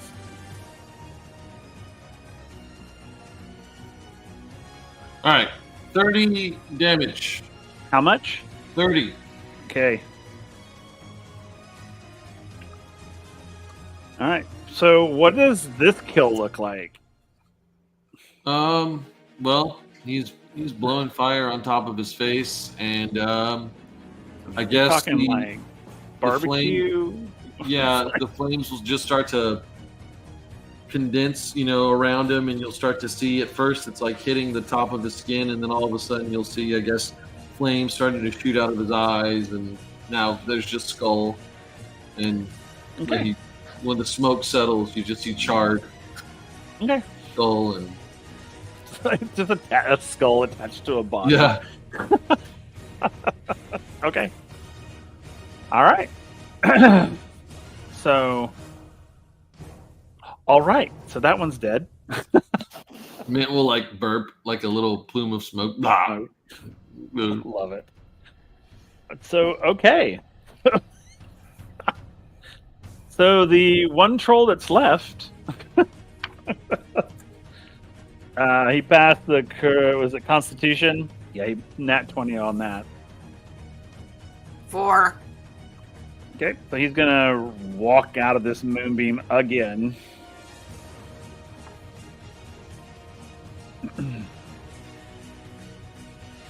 And it's going to go to the nearest person, which technically is Kieran. Not Is that true? technically. I'm only 10 It feet is. away. Did you move? Oh, no, I'm sorry. Yeah, 0. You're closer. So, it's coming for you. That's a 18. Going to use my other spell slot here. Okay. And so I'm going to. What was he attacking with? His claw. So just for flavor, I'm going to use shield. Love it. But Okay. just for flavor, he's going to use his dagger, which is still kind of brimming that light blue, Okay. and you'll see it deplete as he kind of like swipes it away with Okay. the side of the blade. Cool.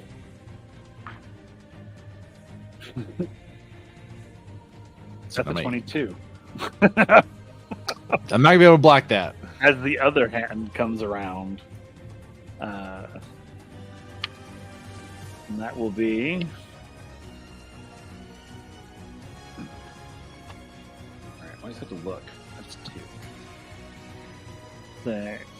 That's 10 points of slashing damage. Ouch. Still up. Ow. Okay, now he's going to try to bite you again. Oh, he failed that one, so that's probably good. Yeah. AC is Good. 19 for now. Yeah. Yeah, but that was a 2, but yeah. Oh, okay. Well, yeah, we're Yeah, no, you're good. So, but it was literally it was a nat 20 and it rolled to a 2. So I was like, oh, it's probably good that happened. All right, Willow, we're back to you. All right. Move the moonbeam back over. Okay. Can't get away that easy. That's a con save, right? Yep. Every time. I Okay. believe, yes. That's a 21. Okay. So take half of.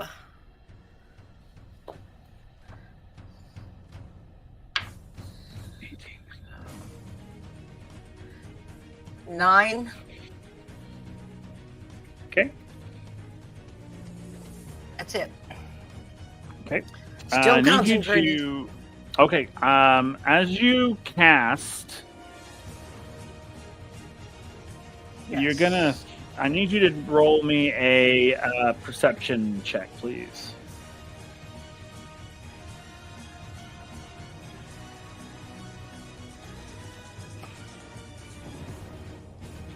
$15. Okay. As you moonbeam, you're like, yeah, woo! You feel a presence.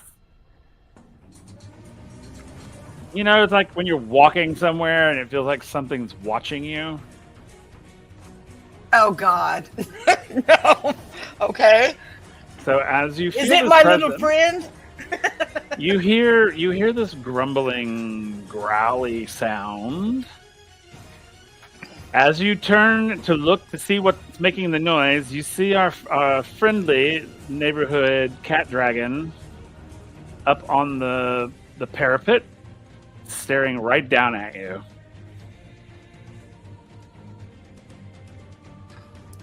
Like piercing eyes looking right at you. Teeth bared, saliva dripping from the fangs. So that's what you see. So Varric, we're back. We're to you now. So Varric is I'm gonna see if Next that broke to- my concentration because I'm afraid that Okay. it could have. Okay, go for it. Oh yeah. 7. Oh yeah. you're- Moonbeam is All gone. down. Okay, so Moonbeam is gone. Varric. So I also want to ask you a question. I'm by the crispy troll with Uh-huh. next to Mint and Zero. Right. So if I wanted to use one of the PCs as a weapon, I'm thinking like a Mint fastball special. How do you Okay. is that? How does that work? Are you want to throw Mint at somebody? I want to throw Mint at the last remaining troll. I think Christian's behind it too. It would be like as if you were throwing a rock. Okay, I mean, literally. I mean, you can if you look up rock, right. you could use the So- stats for that. With being on rage, I have advantage on strength checks. I'm assuming this would be a strength check. Yeah. Okay, so And- I'm gonna and look down. Does Mint consent to this? Mint will I- Mint will be like he's Danny. gonna tuck his arms into his like bone armor, and you're gonna see like everything like tortoise shell up, and instead of and out of the mouth of like the animal helmet that he wears, he'll just like you'll see the blade of the lizard shanker like stick out. Mint is ready. Oh my god. Yeah, so Varric looks at his hurt arm, looks at his other arm, and looks at Mint, and he's just like, "Good thing that's not my throwing arm." And he's like, grab the armor and just throw him at the one remaining troll. Okay. So roll your strength. He's going to roll dexterity. Oh, he didn't pass that at all. There's no way. I swear to God, when you started saying that, I thought you were gonna punt him instead. I kind of. So that's a 19. Oh yeah, no. See, he doesn't. He is unable to get out of the way. So, yeah. So Mint goes flying, spiraling. It's like, It's like a football with a knife sticking out of it, made out of bones. and it's just for shits and giggles. Tell me, you got to be saying something. Can I Yeah. Think about what you're saying, but can I add to this? Can I add a smite to this? Oh my god. He's just odds or evens. Odds or evens. Let's go with odds. His Mint's a little odd. Then yes, that's a 3. Yes. So this is what I was going to say. So Varric, you can roll for like bludgeoning damage for Nice. like whatever a rock is, whatever a rock. Just go with a rock. Okay. and with a smite because it's enveloping. And I'm going to let Mint get a single hit with his axe. No, nothing on it. No smite, no anything. The smite goes to the bludgeoning. So I'm not kidding. I looked up thrown rock damage for 5e, and it's 1d12. Cool. Yeah. I rolled a 12. Beautiful. And what's the smite? 1d12. It would be 2d8. So add 2d8 to it. Yeah. You can roll it that way. Yeah. And I'm going to let you roll your hit. Yours is on an auto hit, so you just have to roll the damage.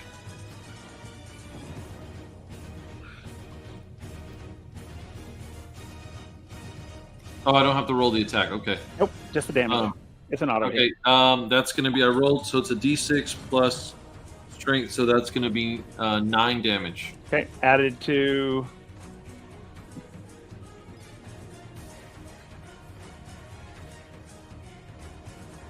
How much was the damage, Varric? I missed the... That was a 12. Did you add the Okay, 12. smite? Is that with the smite? Did you add the smite to it? I did not. I'm sorry. What was the smite again? 2d8.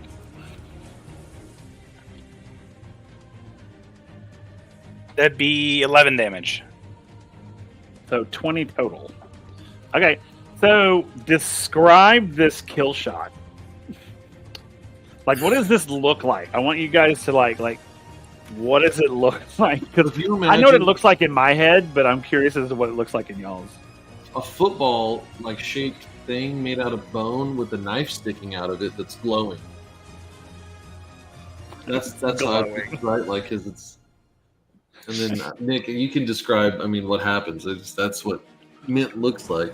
He's like, yeah, right. Like, I love it. It's like, I think he's constipated. He needs some like fiber in his diet. I like to think there's little mint leaves coming out the back of the skull as his spiral throws him. Like, perfect NFL quarterback throw. In my head, it's like he's spinning and he's got the shanker out in front of him, and he literally like kills him like a potato, like just in the face, just. So basically, you got another skull. He just sort of falls over. you see his arms like pop out. Boom. Yeah. And when you do that, you'll hear that draconic voice again saying, "Well done, brother. Well done." What you've just unleashed, Will, is the new standard battle tactic. Somebody needs to write it up quick, because I'm actually wondering how dizzy Mint is after getting spun like that. roll a Constitution saving throw. Let's see. No, that's a nat 20. He's good. Let's go. He's like, bring on another one. He's gonna like immediately when he hears the voice again. He's gonna. Mint doesn't know what to say. Mint feels giddy, like he's meeting somebody famous. Love it. Okay, so at this point, Mint, that knot in your stomach dissipates and goes away. So your breath weapon is now gone. It seemed like he you know how when you the lighter's running out of lighter fluid or whatever, he like the flame just kind of retracts into his mouth into like a literal like little candle flame and just poof. Love it. Okay. All right, so you guys are completely out of combat now. So Am I? Well, yeah, you're not. You weren't in combat with them. They're still standing there staring at you. I'm just maintaining eye contact. I have my back to everything else. It just stares at you with its head kind of going side to side like it did in the tent. At this point, everybody else can roll perception to see if you see this gigantic ass cat dragon. 24. 24? Dirty 20. Dirty 20. 18. 17. 18, 17. Yes. Eight. You can all see this thing. It's up on the sort of parapet there. It's massive. I mean, it's about the size of a young dragon. It has sort of like feline features, but dragon wings and a tail. And it just sits there, and its head kind of, weaves back and forth as you can see it staring right at Willow. Its fangs exposed, saliva dripping. I'm gonna cast Speak with Animals again. Okay. What do you- You're good. What are you gonna say?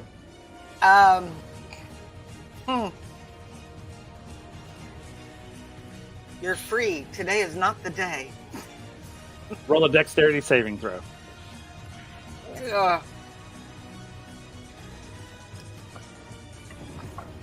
There's no way you would ever roll. 11.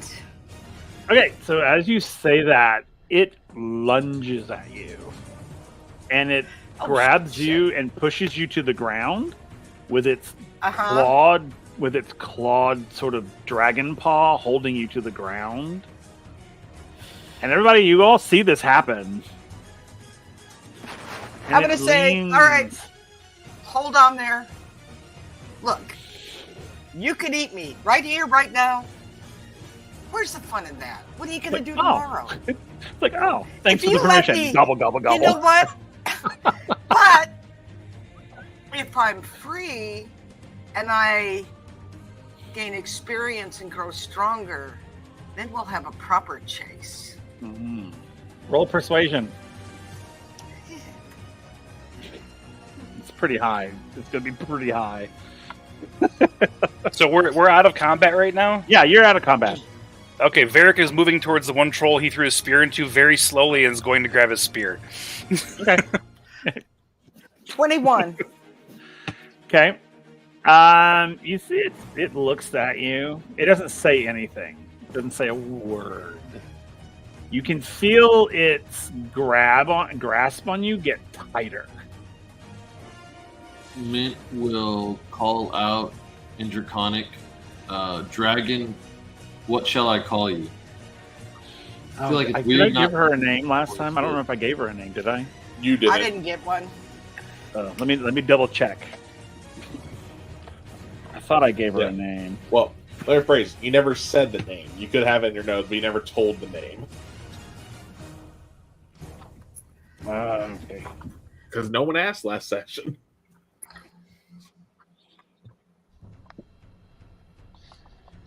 I mean, Willow was too busy trying to stay alive to ask its name. Oh, I know. I don't fault anyone there. My, what big eyes you have!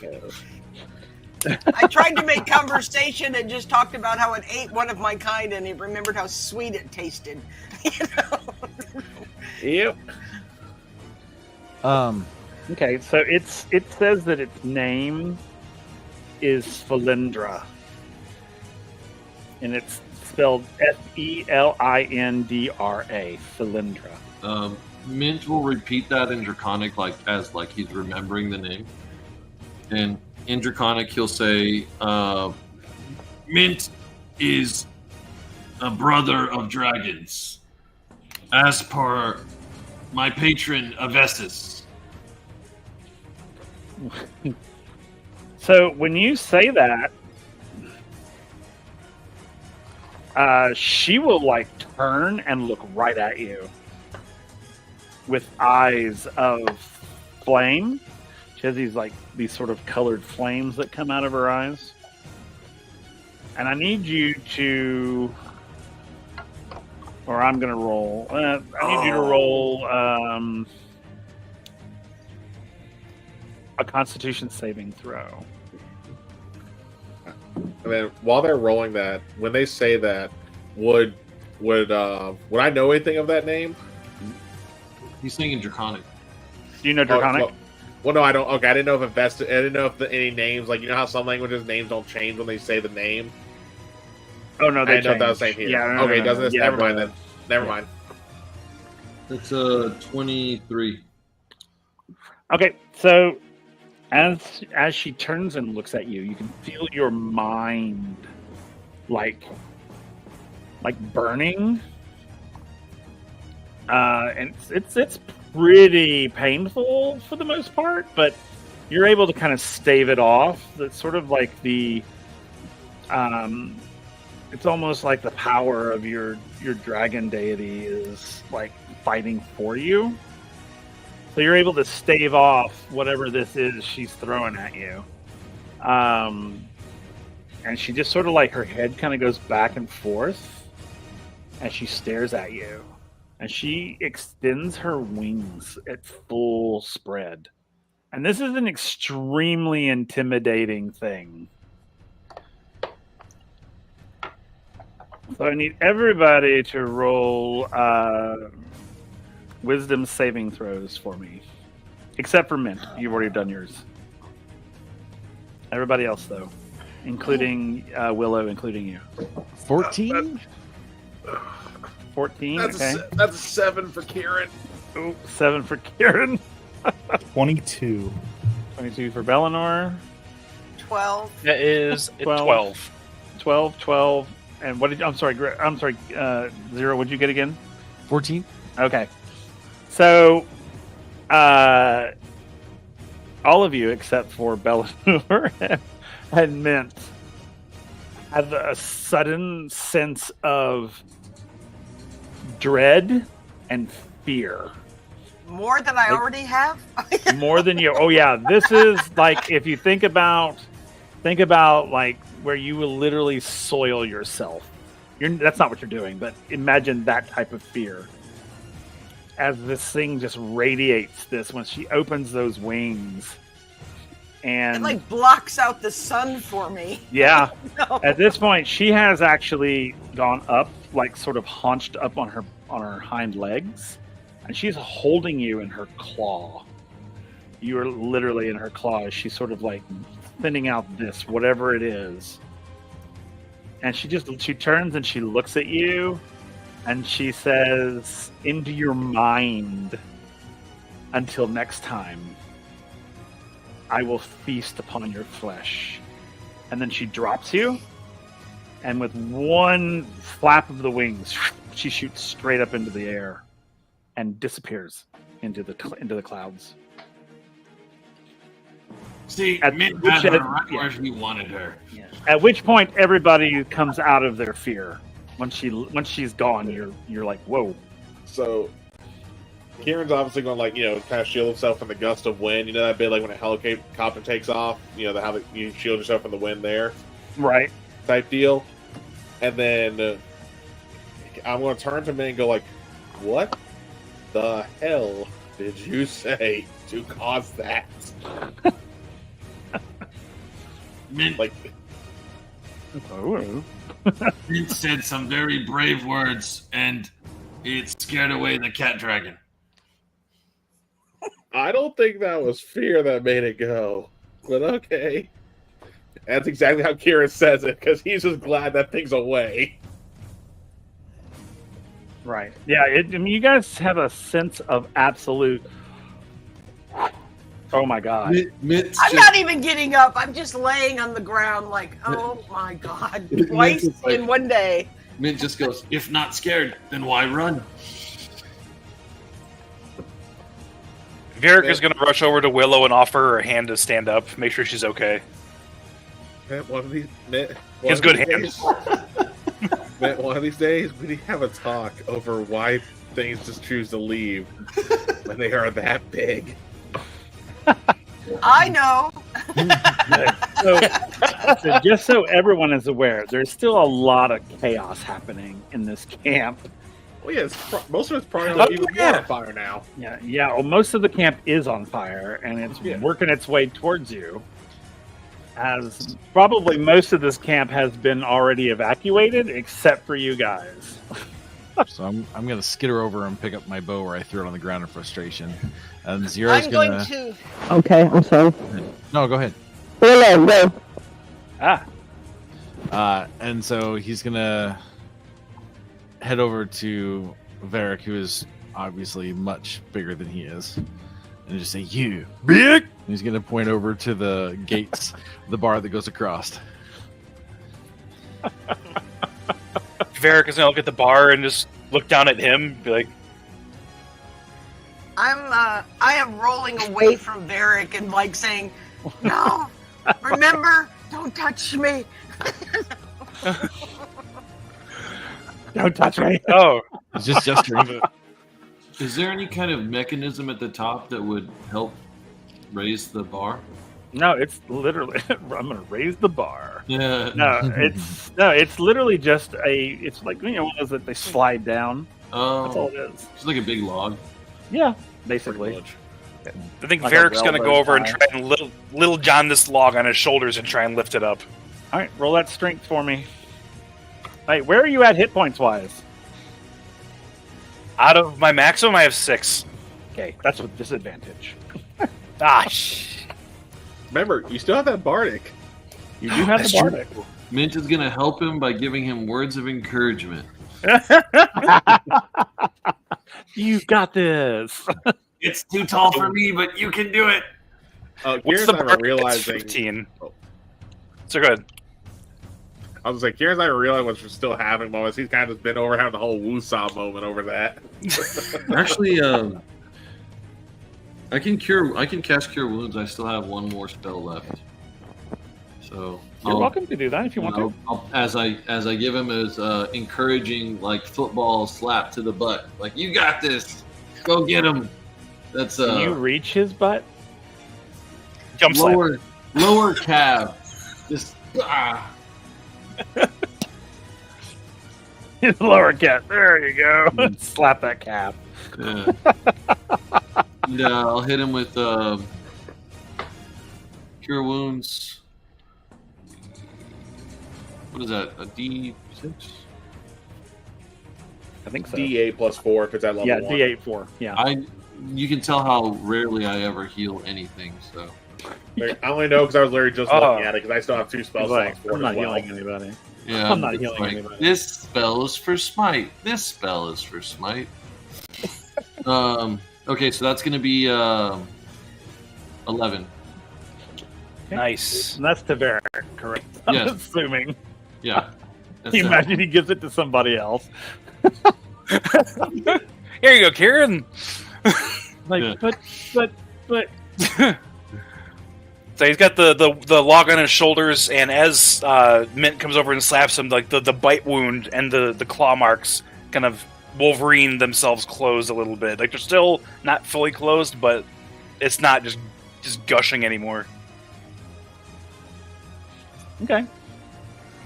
So, more weepy than leaky. Yeah. Okay, so I think that was a 15 with the Bardic. So yeah, you're able to, as you regain your strength, you're able to push it. You're able to push it up just enough to where it'll fall. You can get it out of the metal, well, not metal, but the whatever the hell they're called. Yeah, you know what I'm With the talking about. clasps. The bracket. Yes, yeah, the brackets. Thank you. My brain is like, nope, nope, Again, it's Monday. nope. So yeah, so you're able to get it out of there. I drop it and kick the door and point. Yeah. Now roll. Okay, so yeah, with that roll, yeah, you're able to, and it goes, and you can see the main gate now. So you've come out of this sort of arena area, and now you can walk down a path, and there's a gate, and the front gate is wide open. You can see that where they've been leaving in droves. Say, I don't know about you guys, but I think we should get the hell out of here. Yeah. Are there any apparent carts or anything? Are there any what? Carts Oh, Oh, I hearts. thought you said I hearts. thought you said parts. Hearts, I thought you said hearts. I thought you Like said ink. parts, like body parts. I Hearts. was- Num. No, carts. Okay. Oh, Roll perception for me. That would be crazy to eat the hearts of enemies I haven't killed. I didn't kill you, but I shall feast upon your heart. it's like, damn, that's dark. 14. Mint Um, like strategy. Yeah, there's some carts. There are no animals to pull the carts, but there are carts. You do have a very large Goliath. I was that thinking can about pull that. cart. I was like, I mean, you might, hey, would you mind? Nah, I'll drop it. So Zero will sort of dart out just to outside the open gate and kind of peer left and peer right, checking to make sure they're not going to get ambushed as they run out this gate. Yeah, with your perception, you don't see anybody. I mean, literally, you can see people. People are running past you. Like, these bandits are abandoning this camp fast. Because, I mean, as you turn to look behind you, it is literally the whole camp is in flames. Yeah, I'm going to run out. I'm just going to go like 10 yards out just to get away from the fire. And I'll stop and turn to look and see who else is coming out. Okay. So, I mean, tons of people are bandits are getting the hell out of there. What about the rest of you? So you guys, I'll see this little bird person. He's like, I'm out. Out he goes. So, are y'all following? I am, yes. Yeah, absolutely. Yeah, I say it takes a moment for Kieran to kind of snap out of the whole okay, we could have died there because the cat dragon bit.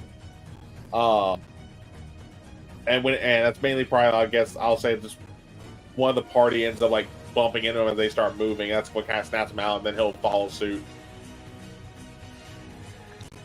As Bellinor begins following, he looks at everybody and is just like, as he notices that everyone's following this new guy that he's never met.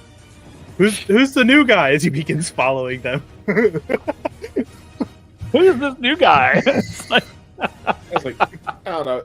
This is our way out. Okay. So everybody's out of the camp now. I'm assuming. Well, that was Mint. disturbing, Will.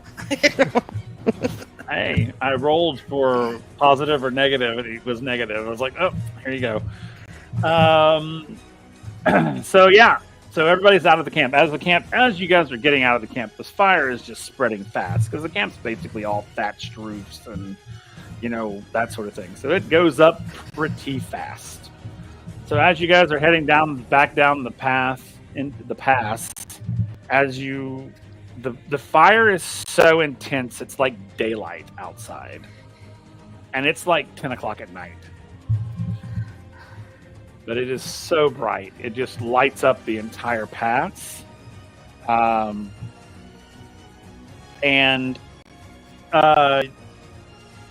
Varric, roll me a perception check.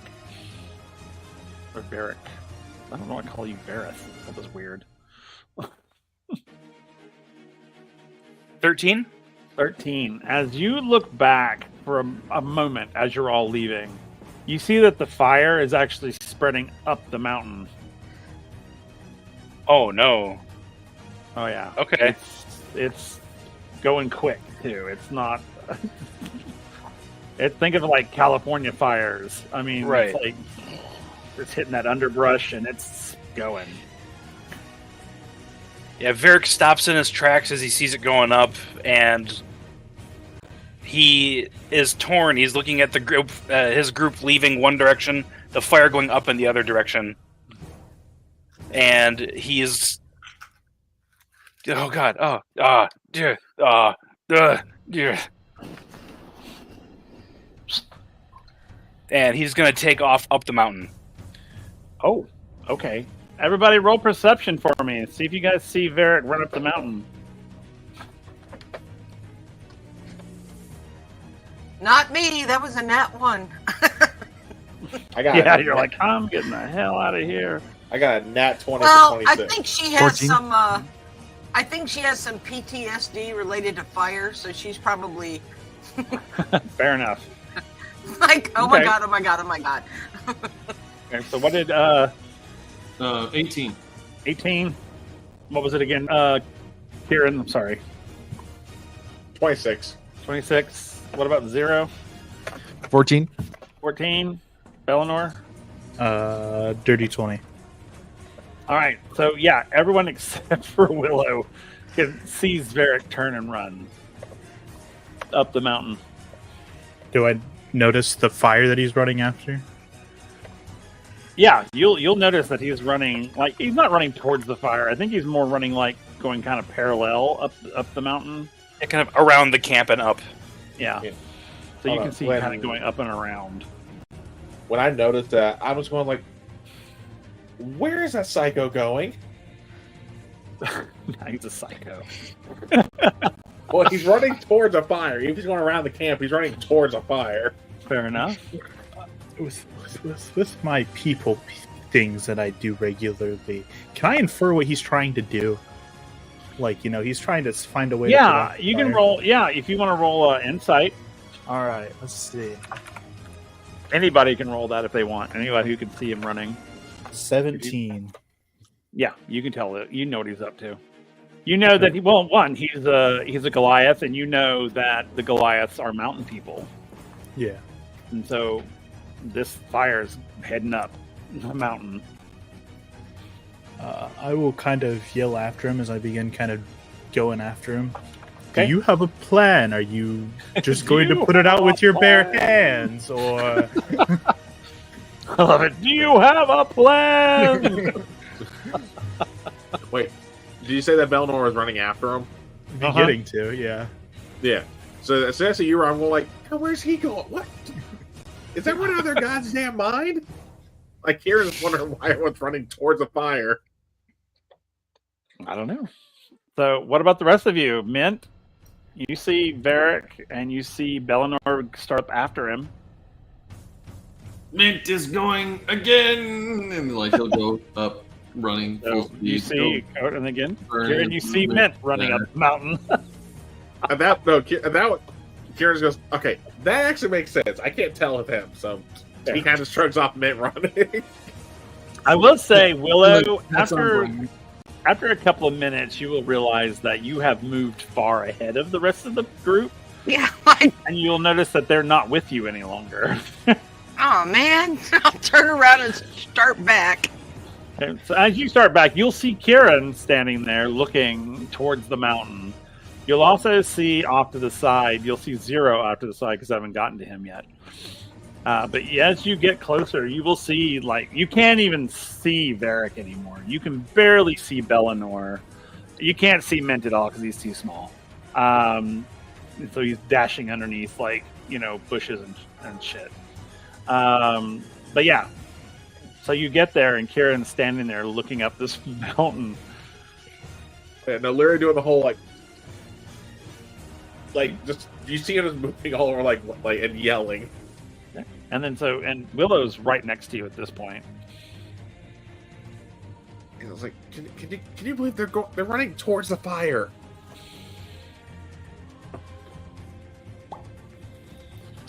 Hey, Will. Yeah.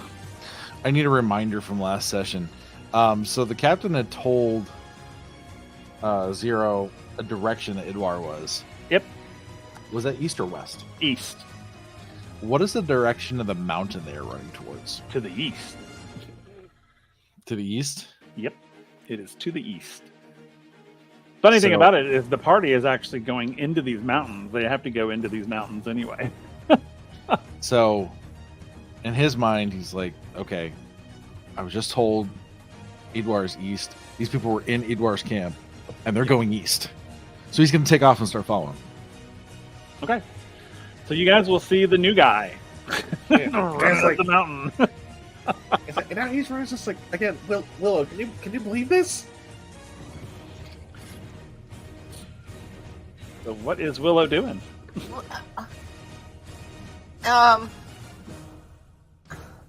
I need a second. Holy like- crap. It's like, you need a second. We don't really have one because right now it's just us. Do you want that thing to come back and pick us off while it's just the two of us? The fire is also getting close to you guys. I think Oh, you'll great. be. I think you'll be okay. Yeah. I'm getting away from the fire. However, I have to do that if I'm going up to get away from it, or Okay. So you're heading up the mountain? yeah, if that's away Okay. from the fire. Yes. Yeah. That's wherever, yeah. They're running, it's sort of almost like they're running parallel to the fire. Yeah. So, Kieran, you see your entire party has gone up the mountain. Yeah. At that point, seeing that, I'm going to run to where we stowed the wagon near the camp. Okay. It's going like, oh my God, I can't believe I'm crazy enough to follow. And I'm just going to have the horse pull the wagon and start running towards them. Okay. Well, there is a road that goes up into the mountains. You can just jump on the road and probably intercept them almost. That's probably what Kieran's going to do because he ain't in for a bumpy ride. Okay. Cool. So you're up the thing. All right. So as everybody's going up the mountain, the fire is pretty. I mean, it's big. It's big. It's angry. It's burning fast. You guys are able to. You're able to, for the most part, you're able to maintain your sort of parallel run. You will get to those of you who are not on the road. If you're running up through the sort of forested part of the mountain, which I'm assuming everybody is, other than Kieran, the fire will begin to spread out as it hits that undergrowth. So you're going to get to points where the fire is going to cut you off, and you're going to have to find a way around it or over it, under it, whatever.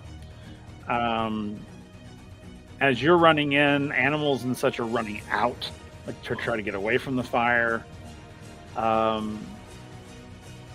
Varric, you know that there is a Goliath village in the path of this fire, about maybe half a day up the mountain, like up along the ridge. Maybe half a day, maybe less than that, maybe more of a quarter day, but with your speed. But yeah, you know that it's going to be in, the fire is going to hit it, and it's going to just absolutely destroy it. I'm heading straight there. That's, I know. Is that, I'm assuming, another tribe, not the one that I come from? Yeah, it's a completely different tribe. It's, you know, Okay, but you know of them. Okay, I'm definitely heading in that direction then. Okay. Zero, I need you to roll me a perception check, please. Okay. You said 0? Yeah. 20, dirty 20. Okay. As you're kind of going up the mountain, you notice something out of the corner of your eye. Just, it like catches you, like, and like stops you in your tracks, and you look. And you know, it's one of those things where you look and then you don't see it. Okay. And every time you look away, you can see it out of your periphery. And what is this that I'm catching? What you're catching is sort of the figure. It's a figure. It seems to be a little taller than you are, but it is also sort of shrouded in darkness. Like it's sort of like hooded. And it's sort of like if you're looking out of your periphery, you can see it's about 15, 20 feet away from you. Just right up, sort of up onto this like little outcrop. It's almost like it's something looking at you, like watching you. I just catch, so when I look, it's gone, kind of thing. Only when you look directly at it, but when you turn away, you can see it again. Is this something I recognize? Roll a history.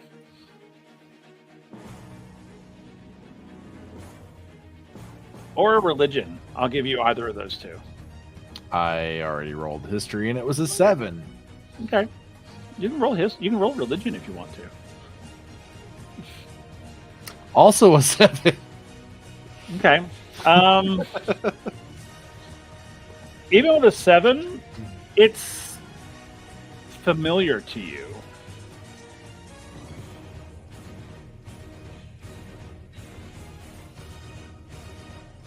Almost has a very recent, almost like you've encountered something like this recently.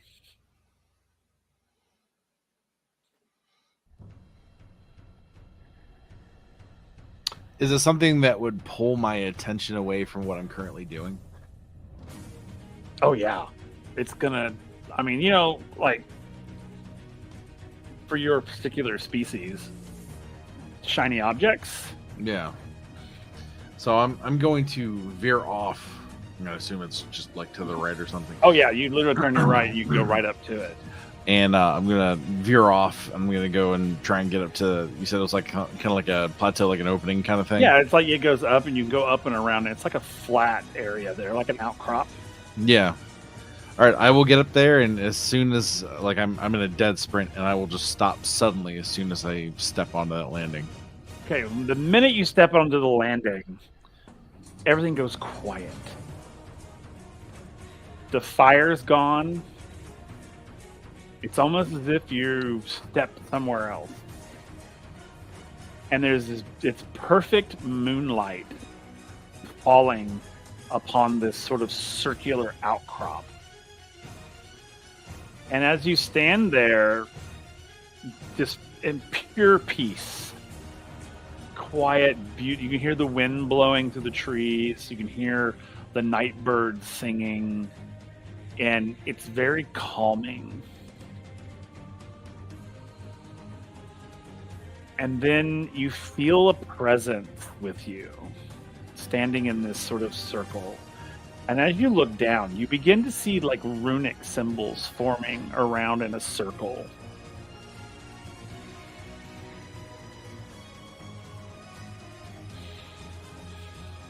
I take a couple of steps and can I see this other? So it's just a feeling that there's an entity with me. Not Yeah, you feel there's somebody there with you, but you don't see anyone at the moment. I take a couple of steps in tentative, just kind of looking around and unsure of what to expect. Okay. So as you step in, you'll see certain runic symbols begin to light up. Like flash almost. As I'm seeing that, I'm kind of drawn towards the center. Okay. Roll an intelligence check for me. I'm not good at these. Actually, you're gonna roll it. We're actually going to roll it with advantage, and there's a reason for it. All right, so intelligence with advantage roll. 12. Well, that's fine. That's actually great. You only needed to roll 10.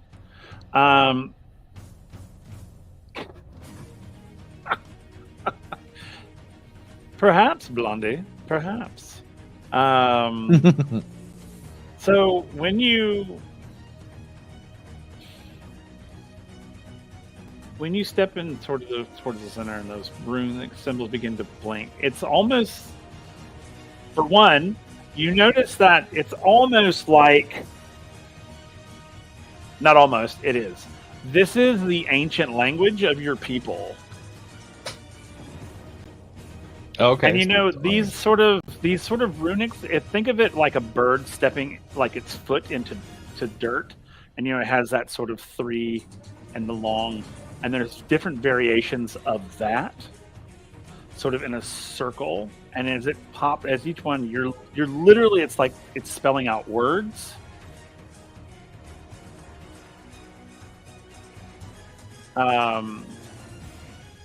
And the words are,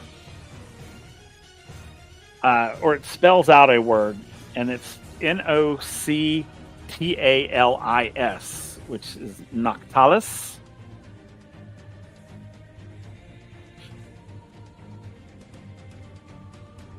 And Noctalis, and the reason that seems so familiar to you is because of the box that you have. in the ancient language that was on that box, the name Noctalis was on there. I briefly pull out the box Okay. that I've had sort of in my vest, just kind of in there. When you Wedged. go ahead. Oh, it's just sort of wedged in there to Okay. keep it safe.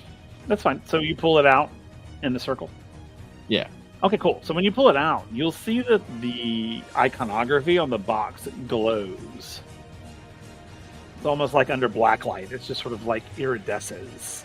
And those symbols that spell the name Noctalis, they light up on the box. And the box just goes, it opens. And inside the box, light kind of flows out of it. And from that light, you see this figure who looks almost identical to you. And he's just sort of like, it sort of comes out and materializes in front of you. And this figure stands in front of you now. And the box is sort of like closes. And and the hood is over the face. You can't really see the face. You can see the beak coming out. And it stands there just across from you.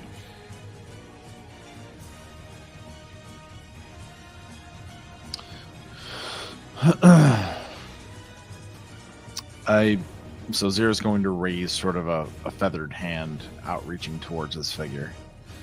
And the figure does the exact same thing. Like almost mimicking you. How far away are we? Are we like... You're like close. I mean, he literally touches your hand. Or not, doesn't touch it, but it's very, very close. It's sort of like this. And when he gets that close, you can feel like the electricity flowing between the two of you. Zero kind of like jerks his hand back a little bit, but then puts his hand back and tries to push forward a little bit to actually make contact. And you do. When you make contact, it feels you feel this sudden rush of electricity almost flowing through your body. And as it flows into you, it is literally, basically what this is a data transfer. And this figure is transferring information to you. And as it's transferring this information, flashes of imagery just through your, like almost like right in front of your face. And you see ancient avians, like the precursors to your species. You see them like the planet is covered with them. And then you see their sort of natural history. There's a great catastrophe, and a lot of them are wiped out in the catastrophe, and then they break into smaller groups, and then you sort of see like the different species or different offshoots of avians begin to form their own societies. And so now you have your species group. You see them forming theirs, and you see all of this sort of history. And you see almost through the eyes of this being that you're communicating with or you're connecting with. And you find yourself sort of looking down at one point upon the planet. Like you can see every molecule of the world. As you are, at this point, you are embodied in Noctalis, who is the god of the avians.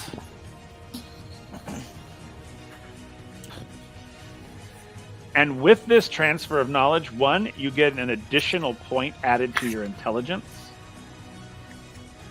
And you get an additional language that you can understand. So you get to pick whatever that is. And then it separates itself from you, reaches out with a single feather, holds out a single feather from his own body, hands it to you. And it's pitch black. Like darker than even your feathers are. Like this is like the blackest of black. And he hands it sort of just delicately to you.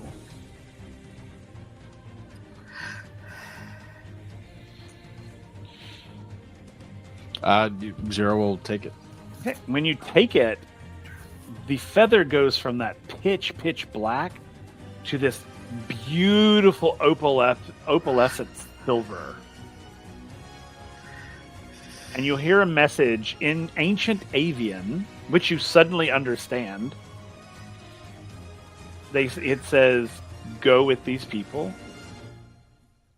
They will need your help."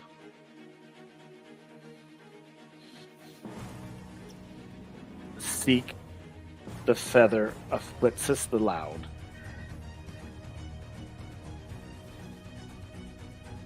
And at that point, then everything he just sort of dissipates, just like fireflies in the night sky,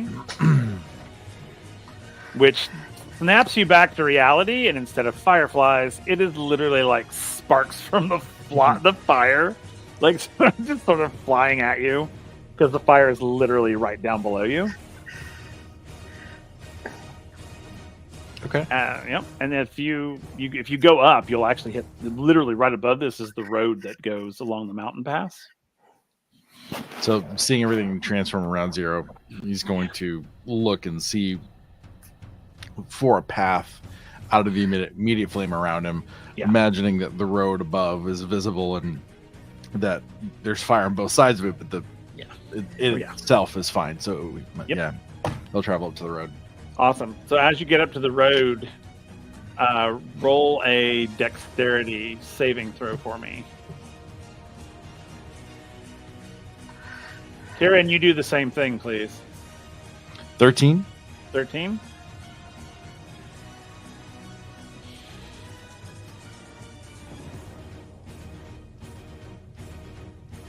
Dex save 23. Beautiful. So, Zero, as you go up to the road, here comes Kieran with the wagon.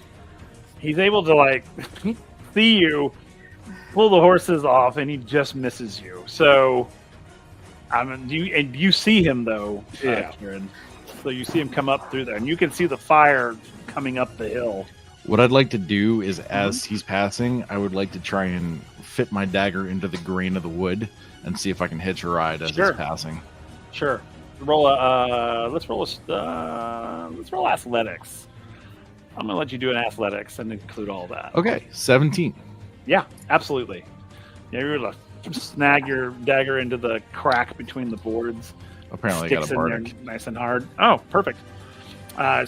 Boom, and it just sort of pulls you along, and you're able to get up into the wagon. So, I was like, after narrowly missing Zero, Kieran's going to go like, "Who the was that?" It's like, why is it? It's like that guy just seems to be hanging our way every time, and not even noticing that he's hanging on the the wagon wagon now. Yeah, like hanging on. It's like, as I'm still just trying to get the horses to go as fast as I can to kind of get ahead of the group. Okay. Roll perception for me real quick. Sure. And then, because I know I put in the chat, I just want to say I did make sure that Varric's horse was following us as well. Okay, that's fine. Yeah, because he was tied to the wagon, I think, so he would be coming. Yeah. No, we didn't tie him, but I mean, I pretty much did whatever I had to do to make sure it followed. Perception is 25. Okay, so as you're going up this mountain pass, you're looking for the group, and you will see them running up the mountain through the woods. You don't see Varric; he's way too far ahead, but you do see the rest of them. So you're able to call out to them if you need to. Okay, I was going to ask, are they going to be close enough where they would actually hear if I were to holler? Oh yeah, because the fire's been pushing them closer and closer to the road. So by the time you get to them, they're not far off the road. Okay, yeah, so I'm going to go get a little bit ahead to kind of give them a chance on this part, and then I'm going to stop the wagon and go are y'all just crazy? Get in this way, just get in. Just get in. Okay. I can't believe I came up here. It's like, So he's murmuring to himself the whole time after he yells at him. Okay. And you guys can hear him because he's close enough. Y'all don't have to roll perception. Your passives will pick it up. So he stops the wagon.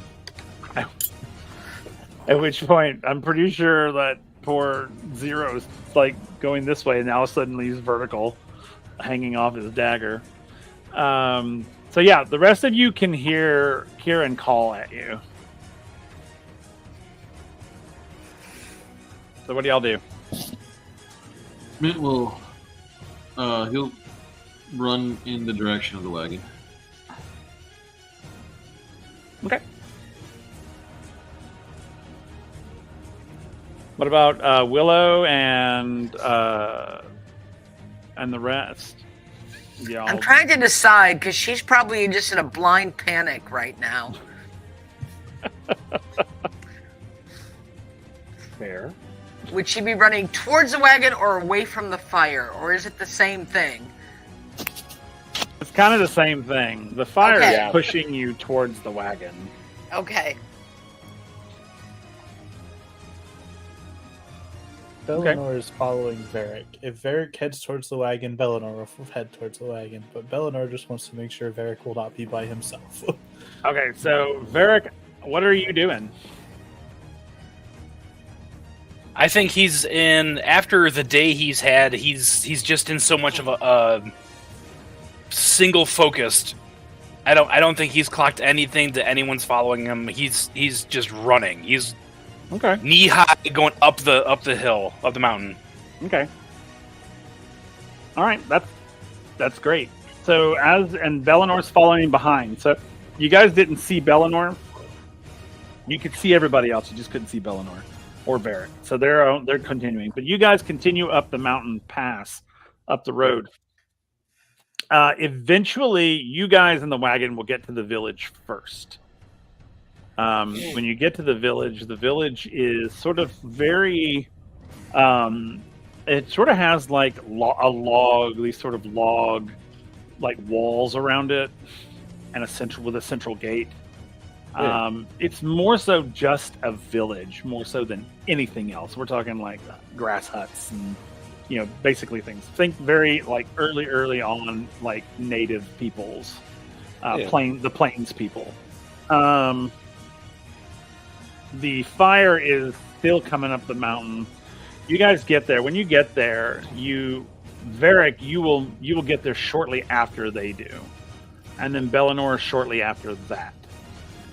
So you guys first get there, and the Goliaths of this village, they come out. They're at the gate with their spears, and they're just sort of like because they saw you coming quickly, and they speak in Giant first because that's just what they do.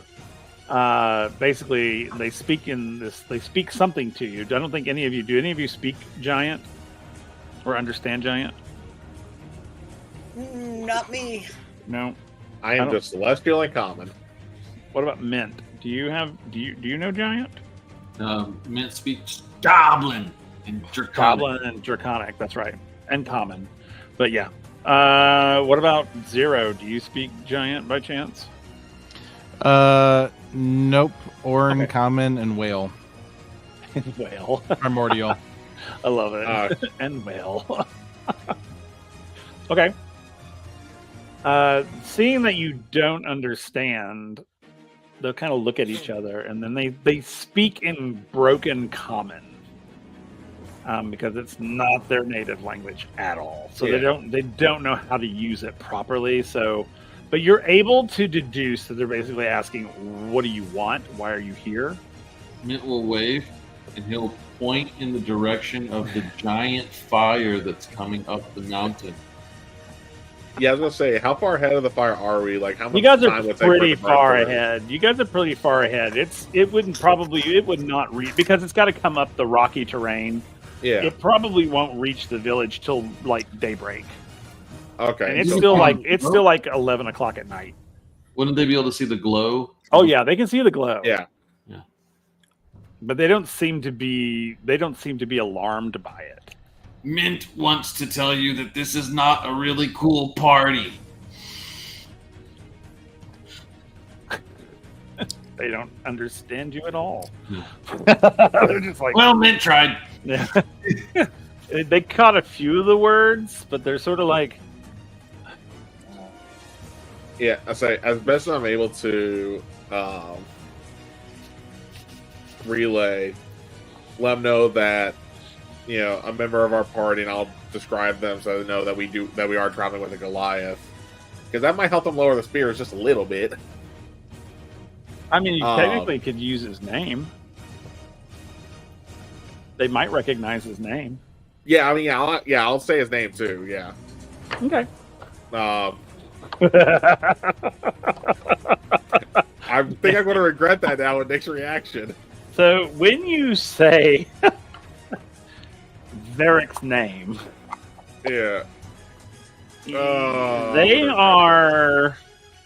they don't look very pleased, but not like in a way that it feels threatening. It's more like, well, if you're friends with him, you're not friends with us, and you're not coming in type of thing. It's that sort of like, you could say that it's sort of a...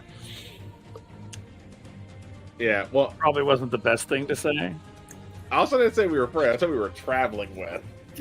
You just mentioned his name. They didn't catch the rest of it. They just heard his name. Fair. But yeah, but still want to say, like, that, he literally ran up here because... Would I have known that this village was up here just from my travels, or this thing like been completely hidden from me? This has probably been completely hidden from you. The Goliaths are pretty isolationists. Yeah, no, I'm completely fine with that. That works for what I was trying to go with. Yeah, you probably have encountered Goliaths, just not this particular village. Yeah, that's what I'm saying. Like, I wouldn't know this village in particular was here. No. Not at all. Yeah, and I'll still relate to them, saying, like, as soon as he saw the fire, starting to move here, he ran faster than probably any of us would have been able to, even on the horse, if it wasn't for the fact they were rested, to warn you. Right. Because I sure as hell didn't know you were here. Right. Okay. Does anybody else want to give it a try? Just like, fire, bad, fire, coming. And I think one of them like reaches in and grabs a torch and like hands it to you. He grabs the torch like and I'll do a performance check for this. Okay. He's gonna take out his shanker and he's going to draw a picture of like one of their huts, like just a hut. And then he's gonna bring the torch down really low and like, oh no!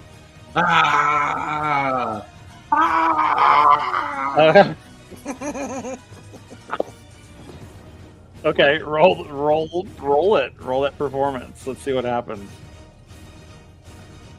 That's a 21. Okay, yeah, they're like, it's a very nice performance. You look on the floor. No! Babies!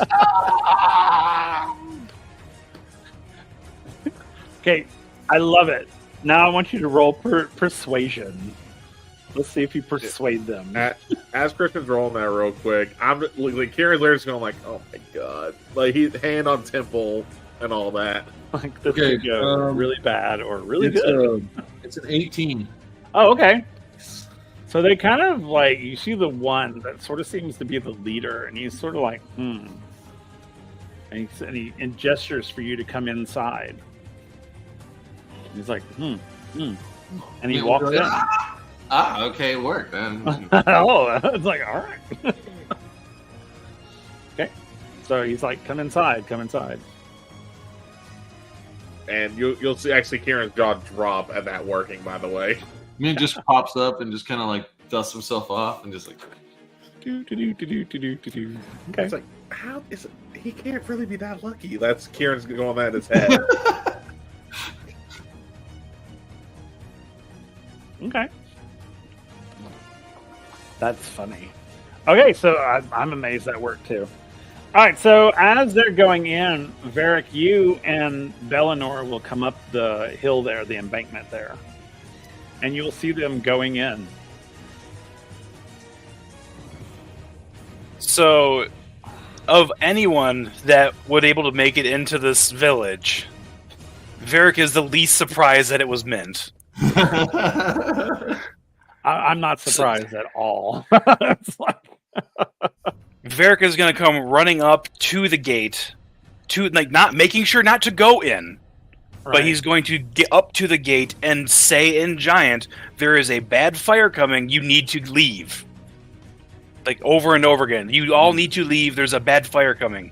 And these two Goliaths will stand in the door, the gateway, with their spears pointed at you, and they're basically in Giant. They say, "You're not welcome here. Turn and leave. Turn and go." I'm not trying to enter. I'm just wanting to warn you. I don't want to see your village in Giant go getting on fire. You need to leave. This fire is big and it is going to kill everyone. I just ran up this mountain to warn you, knowing the reception that I would get. And they're just looking at you, and the one says, "Why would you do that?" Leave it or not, I care whether or not you guys live or die. After what you've done in Giant, how can you stand there and the one just doesn't speak our language? You shame us all. I know how you all must feel about me. I know how you all know what happened. But believe me when I say, this is bigger than that. And you all need to leave. I don't know how else to say it. Get the fuck out. Okay. The fire is... Yeah. Go ahead. Bellinor comes up the embankment right in the middle of this sort of heated exchange. I kind of gasping for air. I kind of grab Varric's shoulder. Or his I knew waist. you were fit, but God damned.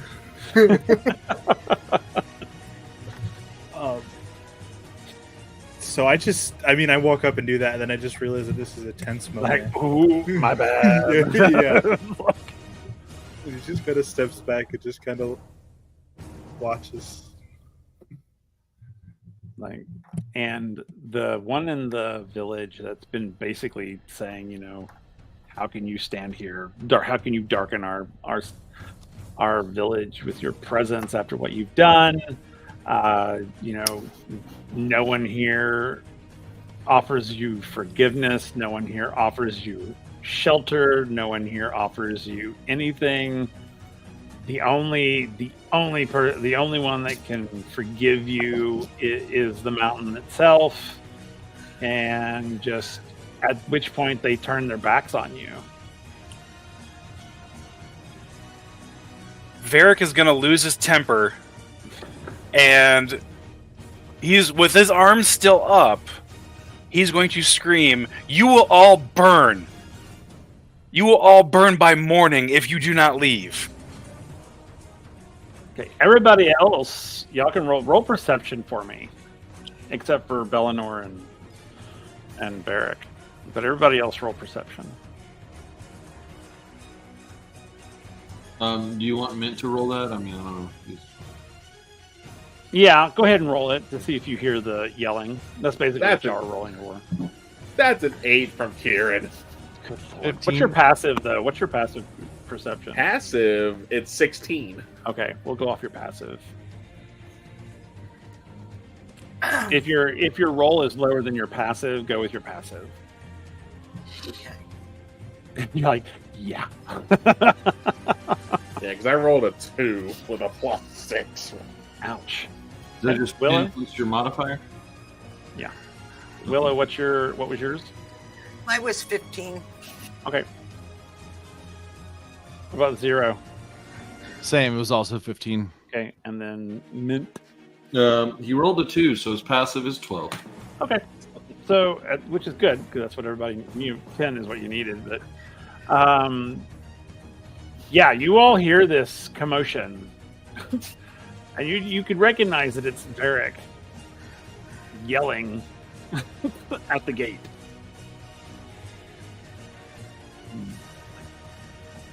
Yeah, I'm actually, since I wasn't really of much help communicating, I'm actually going to turn back because now I know that they're up here. I want to kind of know more about why Varric ran up here without saying a word. So I'm going to run back to the gate, or not run, but walk back to the gate. Hey, Will. Yeah. Question. So there's a village up in the mountains, and so they're going to need a water source. Is it apparent where that would come from, or is it sort of like a case of they melt down the snow? Like, what do they do for water in these parts? There's a natural like river, or not river. It's more of like a stream from the mountains that runs down into what looks like a reservoir. And where is that in relation to this village? It's within the village. You can see it looks like a large well, basically. Okay. And there's a constant flow of water into it? Mm-hmm. Yeah, think of it like a cistern. It sort of goes in and kind of cycles and goes out so that the stream is not disrupted.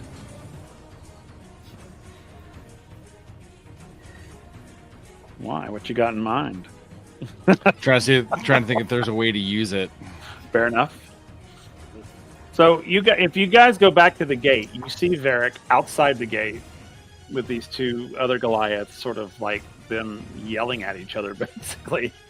Well, more of Varric yelling. The others were kind of a lot more calmer than he is. But they're all speaking in Giant, so you don't really understand what they're saying. But you can tell that it's getting heated. Heated. But yeah, it's getting pretty bad out there. I'm not just talking about the fire. Yeah. I mean, like I said, as far as I know, I'm the only one walking back to the gate on that part. Yeah. Yeah, Willow and Mint, are you guys walking back to the gate, or y'all just hanging out where you're at? Go ahead. Go ahead. Willow's just she's sort of in the wagon. She's just shut down. Okay, fair enough. She's not dealing with anything. Fair enough. She's just like staring into nothing. That makes sense. What about Mint? Mint isn't sure if trying to get back over there is going to help the situation, so he's just going to, because they were invited in. Yeah, right? they were invited in. Yeah. Yeah, he doesn't want to upset the host, so he's just going to follow instructions for now. Okay. Cool. Being left alone. So, Kieran, you go to the gate. You see Bellinor there as well. Yeah.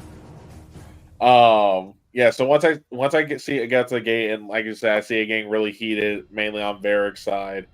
I'm gonna get past the guards. I'm gonna essentially be in between hands. I'm going like, whoa, like, what the hell's going on? Because I can't understand a word they're saying. All I know is it's definitely angry words. That's about it, because of just the general body language. Oh yeah.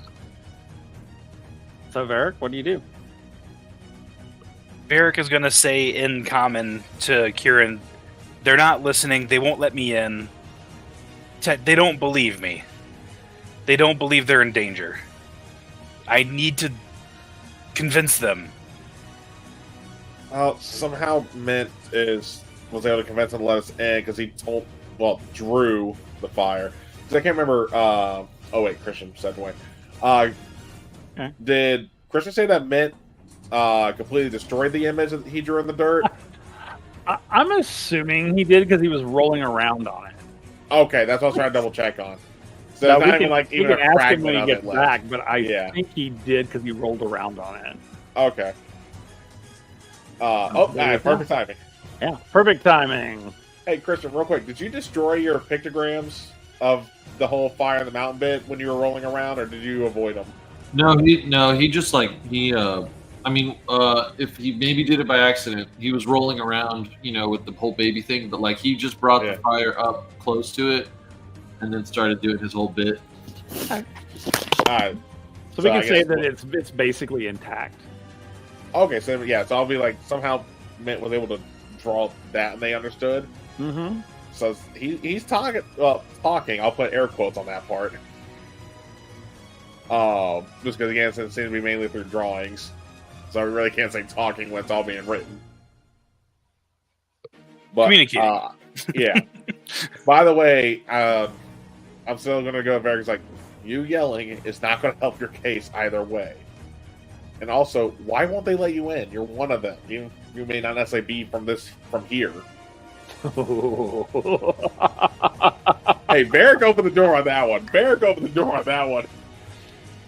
Varric will just close his eyes for a moment and say, "It's a long story. Needless to say, they don't like me.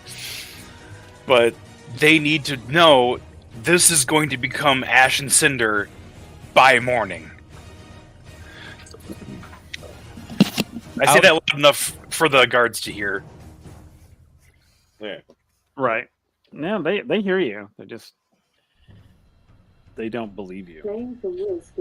Out from behind the cart comes these noises of the animals that you would have heard trying to vacate the forest coming up the mountain. And it's pretty loud.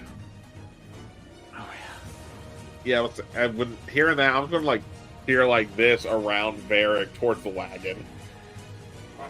I'm still hanging on the side. Yeah. Okay.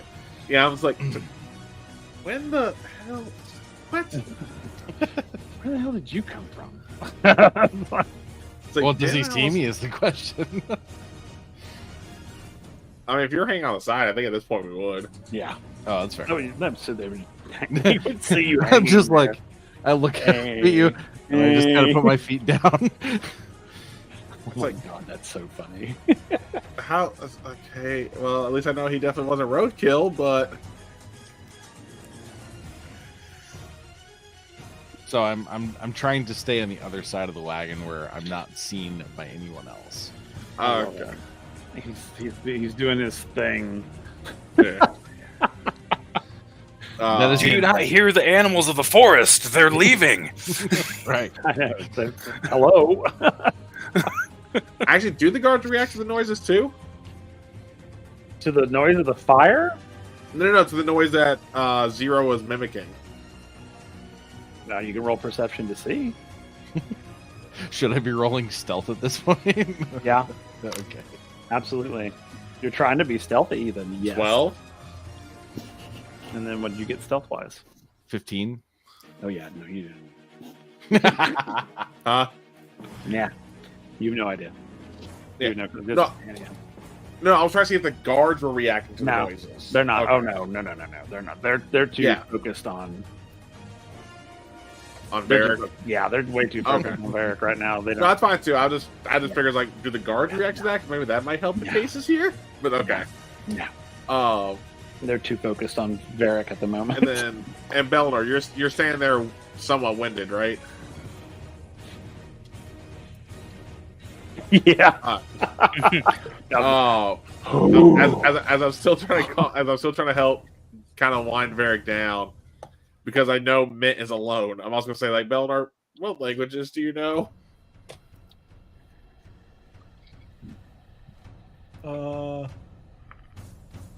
Celestial and well, hold on, I have to remember something.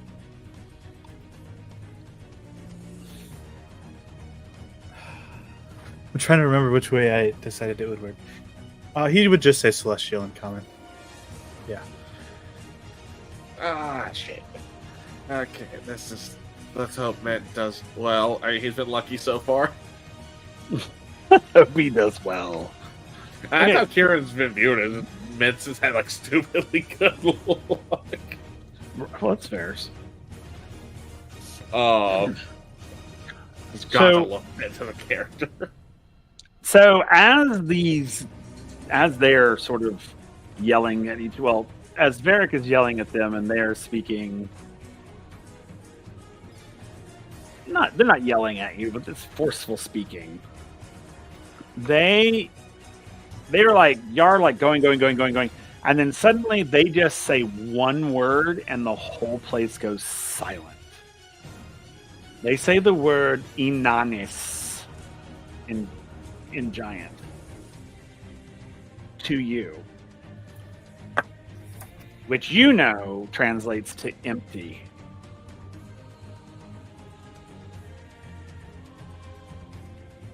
meaning you have your cup is empty, meaning you've no resource with your own people.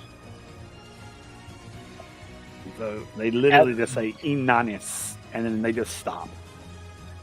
That cuts Varric deeper than any wound he's received yet today, and he just sort of like burning in his eyes, not anger, but just frustration. He walks around to the back of the cart and sits next to his horse, trying to think of other ways to convince them.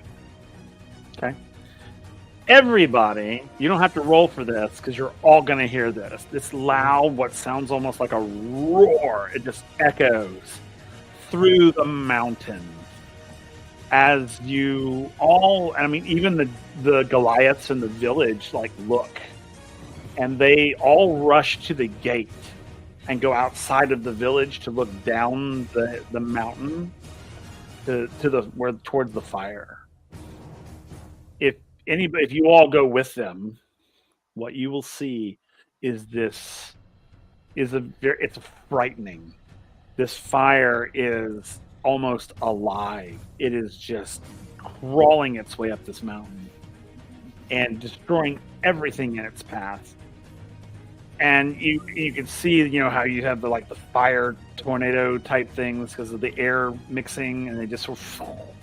You just see it. It literally looks like hell as it's climbing this thing, and you hear this roar as the air hits the fire, and causes these sort of like little tornado things, these sort of fire tornadoes that they come together, and they form this. And then I don't know if any of you have ever seen the movie Fantasia, the original Fantasia, and it's with the beast coming out of the mountain. It's that as this fire elemental stands straight up out of the middle of this fire and just unleashes fire on the mountain as it walks towards the village, just destroying anything, catching anything and everything on fire. And that's where we're going to end tonight. Of course. So, yay! Don't worry, you don't have to fight a fire elemental. I will say, I will say, seeing that though, Kieran go like, can today just get any worse? Any worse? We haven't even had a long rest yet. Nope. But I can say that it is coming to burn the place down. Awesome. So yeah, that's where we'll end tonight. We'll pick up there next time, so I can get these cool cats out of here. We're gonna go around, let everybody kind of tell you who they are again, where you can find these awesome creators, and where you can follow them, and you all will get 900 8 XP experience from that. Oh. The battle down below, the trolls. So you're at level 3, whatever the max level 3. Add 900 to it. Each of you. All right. We're gonna go around. We're gonna start from the top and work our way down. So let's start with Nick first. Oh, here, let me turn off the music. How about I do that? For how intense this session was, that was kind of fitting. Just the entire man. Hi everyone, I'm Nick. I go by Professor Hexagon. You can find me on Twitch, YouTube, and TikTok. Every other Friday or every other Monday, you can find me here at Orlea, and then every other Friday, I believe our next one is coming up on the 21st.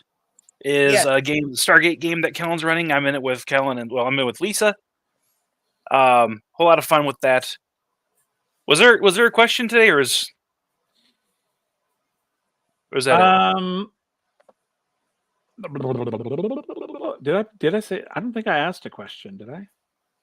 I don't think so. I just want no question. Okay. Yeah, it's just tell us. Yeah, where we can find you, where they can follow you, that sort of thing. Hey, Will. Yeah. Blondie wants you to check your DM real quick. You don't have Twitch pulled up.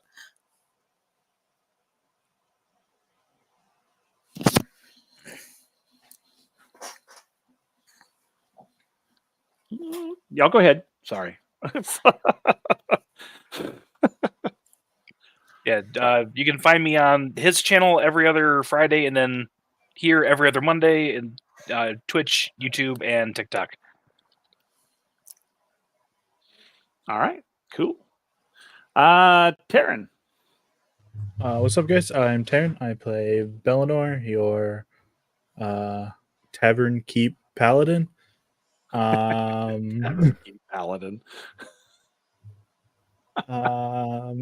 You can find me on most social medias, that being like Instagram, Twitch, YouTube, under Fluid Player 1004 or just Fluid Player. Yeah, it was fun to be back. I'm glad I'm back. That was a hell of a session to come back to. So yeah. Awesome. Sorry, I'm just it's Greg. Yes, welcome back, Taryn. We're so happy to have you back. Like truly. Hi, I'm Greg. I play the useless rogue Tenku, known as Zero. And where you can find me if you go to warpedtree.com. I'm usually in all of the social media platforms that are available through Surge, which is our alternating Monday game. I'm one of the co-creators of the game. So you can find me all about Surge stuff, and that's pretty much all I ever talk about anyway. Other than that, you can find me on Twitch, Game Master Dad. Awesome. Lisa. Hey, I'm Lisa, D&D Winterwolf on TikTok and Discord. You can find me every Monday night here on this channel, alternating Wind Riders and Origins. Next Wind Riders will be on the 17th, next Monday, and then back here for Origins on the 24th. And as Nick said, I get to play in a Stargate campaign every other Friday. Our next session is the 21st, and that's on Celtic Bourbon Kings channel, and that is so much fun. If y'all have not had the opportunity to check out this Surge platform, this new gaming system, please do. It's amazing. Amazing. Indeed. We have so much fun. Come see us play. Christian.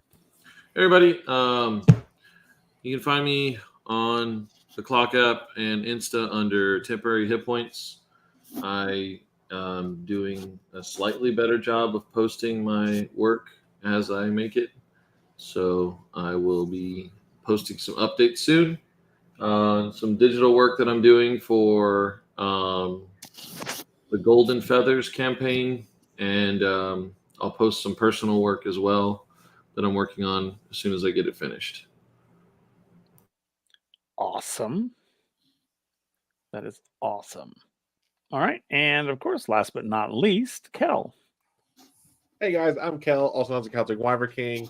Much like Lisa, you can find me, and Will, you can find me here every Monday for either Orlea Origins or Wind Riders of Aria, where I have a blast of both campaigns, where I get to play characters a bit of an asshole to some degree, because it's just how those characters are going so far, but that means growth later. Especially with Kieran, as I was messaging Will earlier. You can also find me on my own channel every other Friday for my Stargate 5e campaign, where my players learn the consequences of their actions, especially the two players who are not part of this game, because God, what they did last session, that was definitely a curveball. And if you want to play catch up for that, by the way, you can actually find all the episodes available on my YouTube, which are available in my link tree, which gets posted in the chat here. You can also find my link tree on most of my platforms as well. On the opposite Fridays, though, you can find me over on the Dinner and a Game, where we are playing a Walking Dead TTRPG called Jazz Funeral, where I almost died last time because I had a fence post go through my body. You were almost always dying. No, not always. I've only had Roman only died twice, and one of them wasn't really a real death because we got saved by that I hate that I forget the NPC's name already. The one that shit. Anyway, then there was time Lisa killed me, and then now Alex. Yeah, that's really about it. Oh no, actually, well, yeah, and also Kieran twice now. I did forget about Kieran. We were talking about that in our chat earlier. Fair. But then also, once we figure out a day, I'll also be on a short shot here on that. But I'll leave the details for that once they're all finalized and everything. And then I'm also going to be hopefully getting another campaign start on my channel here soon. I'm trying to decide if I want to do the match system or do D&D 5e. It's kind of a toss-up. And I run Surge on my channel as well, mainly for one-shots, but I may also throw that in there for an actual campaign on a different day once I get more work stuff figured out. Okay, awesome. And of course, I am Will, or Halfling Wizard, the creator of Chaos, I guess, for this group. We, as you can see, a couple of things. I just want to do a couple of things. You can see we're celebrating Pride. It is Pride Month, and we have our really cool backgrounds that I've created. Oh, there we go. You can see it better with Pride and all that. I have one for all of us, allies, LGBTQ, et cetera, et cetera. We're also running a fundraiser for Rainbow Railroad. What they do is they help LGBTQIA folks get out of like countries where they're persecuted. It helps get them out and gets them set up in other LGBTQ friendly nations, that sort of thing. So we're raising money to help that as much as up. So thank you to whoever donated. I think we have $15 added to our 1,500 goal. That was 88 Adventures for the donation. Oh, awesome! Thank you guys. Thank you so much. But yeah, we're trying to get ourselves out there to help other folks because we're fortunate enough to be where we are and love who we want. For the most part. But anyway, I digress. Yeah, so you can check me out here on Mondays for not Gods of Orlea, but Orlea Origins, and then the opposite Monday you can find me DMing Wind Riders of Aria in the new Surge system, which is a blast. If you haven't had a chance to check it out, please go check it out. You can. It's super fun. I'm actually at the moment, and I think at this point, I think Greg's the only one that knows this, but I guess I'll throw it out in the universe. But I'm going to be running a Surge one-shot soon. So be on the lookout for that because I'll throw that in all the servers that I belong to get folks to come and play the game with us. It's super fun. It's super intuitive, super easy to learn. It really is. It's super fun. If you want to see how crazy it can get, come and watch Wind Riders of Aria because now we have the party who's trying to steal the crown jewels. They're in the puzzle room now, and they have a goose with them that was made canon by Greg himself. His name is Quacker Jacks, and yeah, so he's coming along for the ride. But God, yes, goose. Yeah, it's so funny. So come and watch. Yeah, I love it. But yeah, come and watch if you want to watch me play a goose because I'm the one that plays the goose. And I'm having a great fun. I think it was so funny because he basically made it canon. And then he's like, sorry, guys. I'm like, oh, no, you don't understand. You've given me something to play with, and I'm going to play with it. I was like, he knows because I've been messaging him constantly about stuff. So this is me. I hyperfixate. And so the goose, you're all going to get to see more of the goose. It's going to be great. Well, it's also all the memes we've been posting in both. That is true. That is servers. The goose named Quacker Jacks, not to be confused with Goose, who's a player in the campaign. And also the other co-creator. And the other co-creator. But it's super fun. But yeah, come and watch us. We have a great time. Like I said, it's a super fun platform. If you want to see how it's played and how you start, you can go to our YouTube channel and check out the older episodes where we started from day one because the first few episodes we did in that campaign was basically how to play. We basically did a lot of how to do rolls, how to do the magic casting and combat and all the fun stuff. So you can go back and watch those older episodes and check it out. And if you like what you see, come watch us. If you're watching us now and you're not following, give us a follow. We appreciate that. I think we're at 106 right now, which is fantastic. We're on a goal to 150. When we get to 150, we're going to do a giveaway again. If you come back, if you're not, I'm going to tell you should join the Surge Discord because there's going to be something coming soon that's going to be super fun. That I'm so excited about, and I just want to shout it to the world. But I'm letting Greg take the lead on that one because I just get too excited. Just check announcements. Yeah, I just get way too excited. It's like, oh my god, it's this, you know. It's like so yeah, be one of that. If you're not, you can also follow us at on our Discord server, the Halfling Wizard Productions, and we're a pretty groovy group, bunch of folks. You on the Halfling Wizard Production Discord, we have something called the Codex, which is welcome and open to anyone who would like to come in and run a one shot, whatever TTRPG you want to run in. We have people who are wanting to play. And some folks that would like to DM. So if you would like to come and you've always wanted to DM a one shot, you are welcome to join our Discord and put your name in the hat, and we'll get around to you because we're trying to give anyone and everyone an opportunity to play, DM, create. That's our goal. But yeah. So make sure you go and you check out all of these amazing creators that I have here with me. Go follow them. Go check out their work. We have artists and everything in this group, and it's fantastic. It's a great group. So please also make sure you hang around as we're going to raid another channel so we can go and support our fellow creators out there. Again, we appreciate anyone and everyone who came and watched us tonight. We got a pretty decent watch. I think it's like 14 watchers, that sort of thing. That's fantastic. We love you guys. Also, if you're in the chat, don't forget we have channel point rewards that are to die for. In some cases, it's very true. We have them for both Origins and for Wind Riders. So no matter which one you're watching, you can always go in and do something fun. So check those out check those out whenever time you watch us. But until next time, you groovy cats, make sure you go out there and pet the first goose you find. Okay. Till next time, we'll see you all around the neighborhood. Bye, everybody. Thanks for joining us for this Vibe Tribe Halfling Wizard production. Make sure to come back again soon to see what happens next. Right here, where adventure comes to life.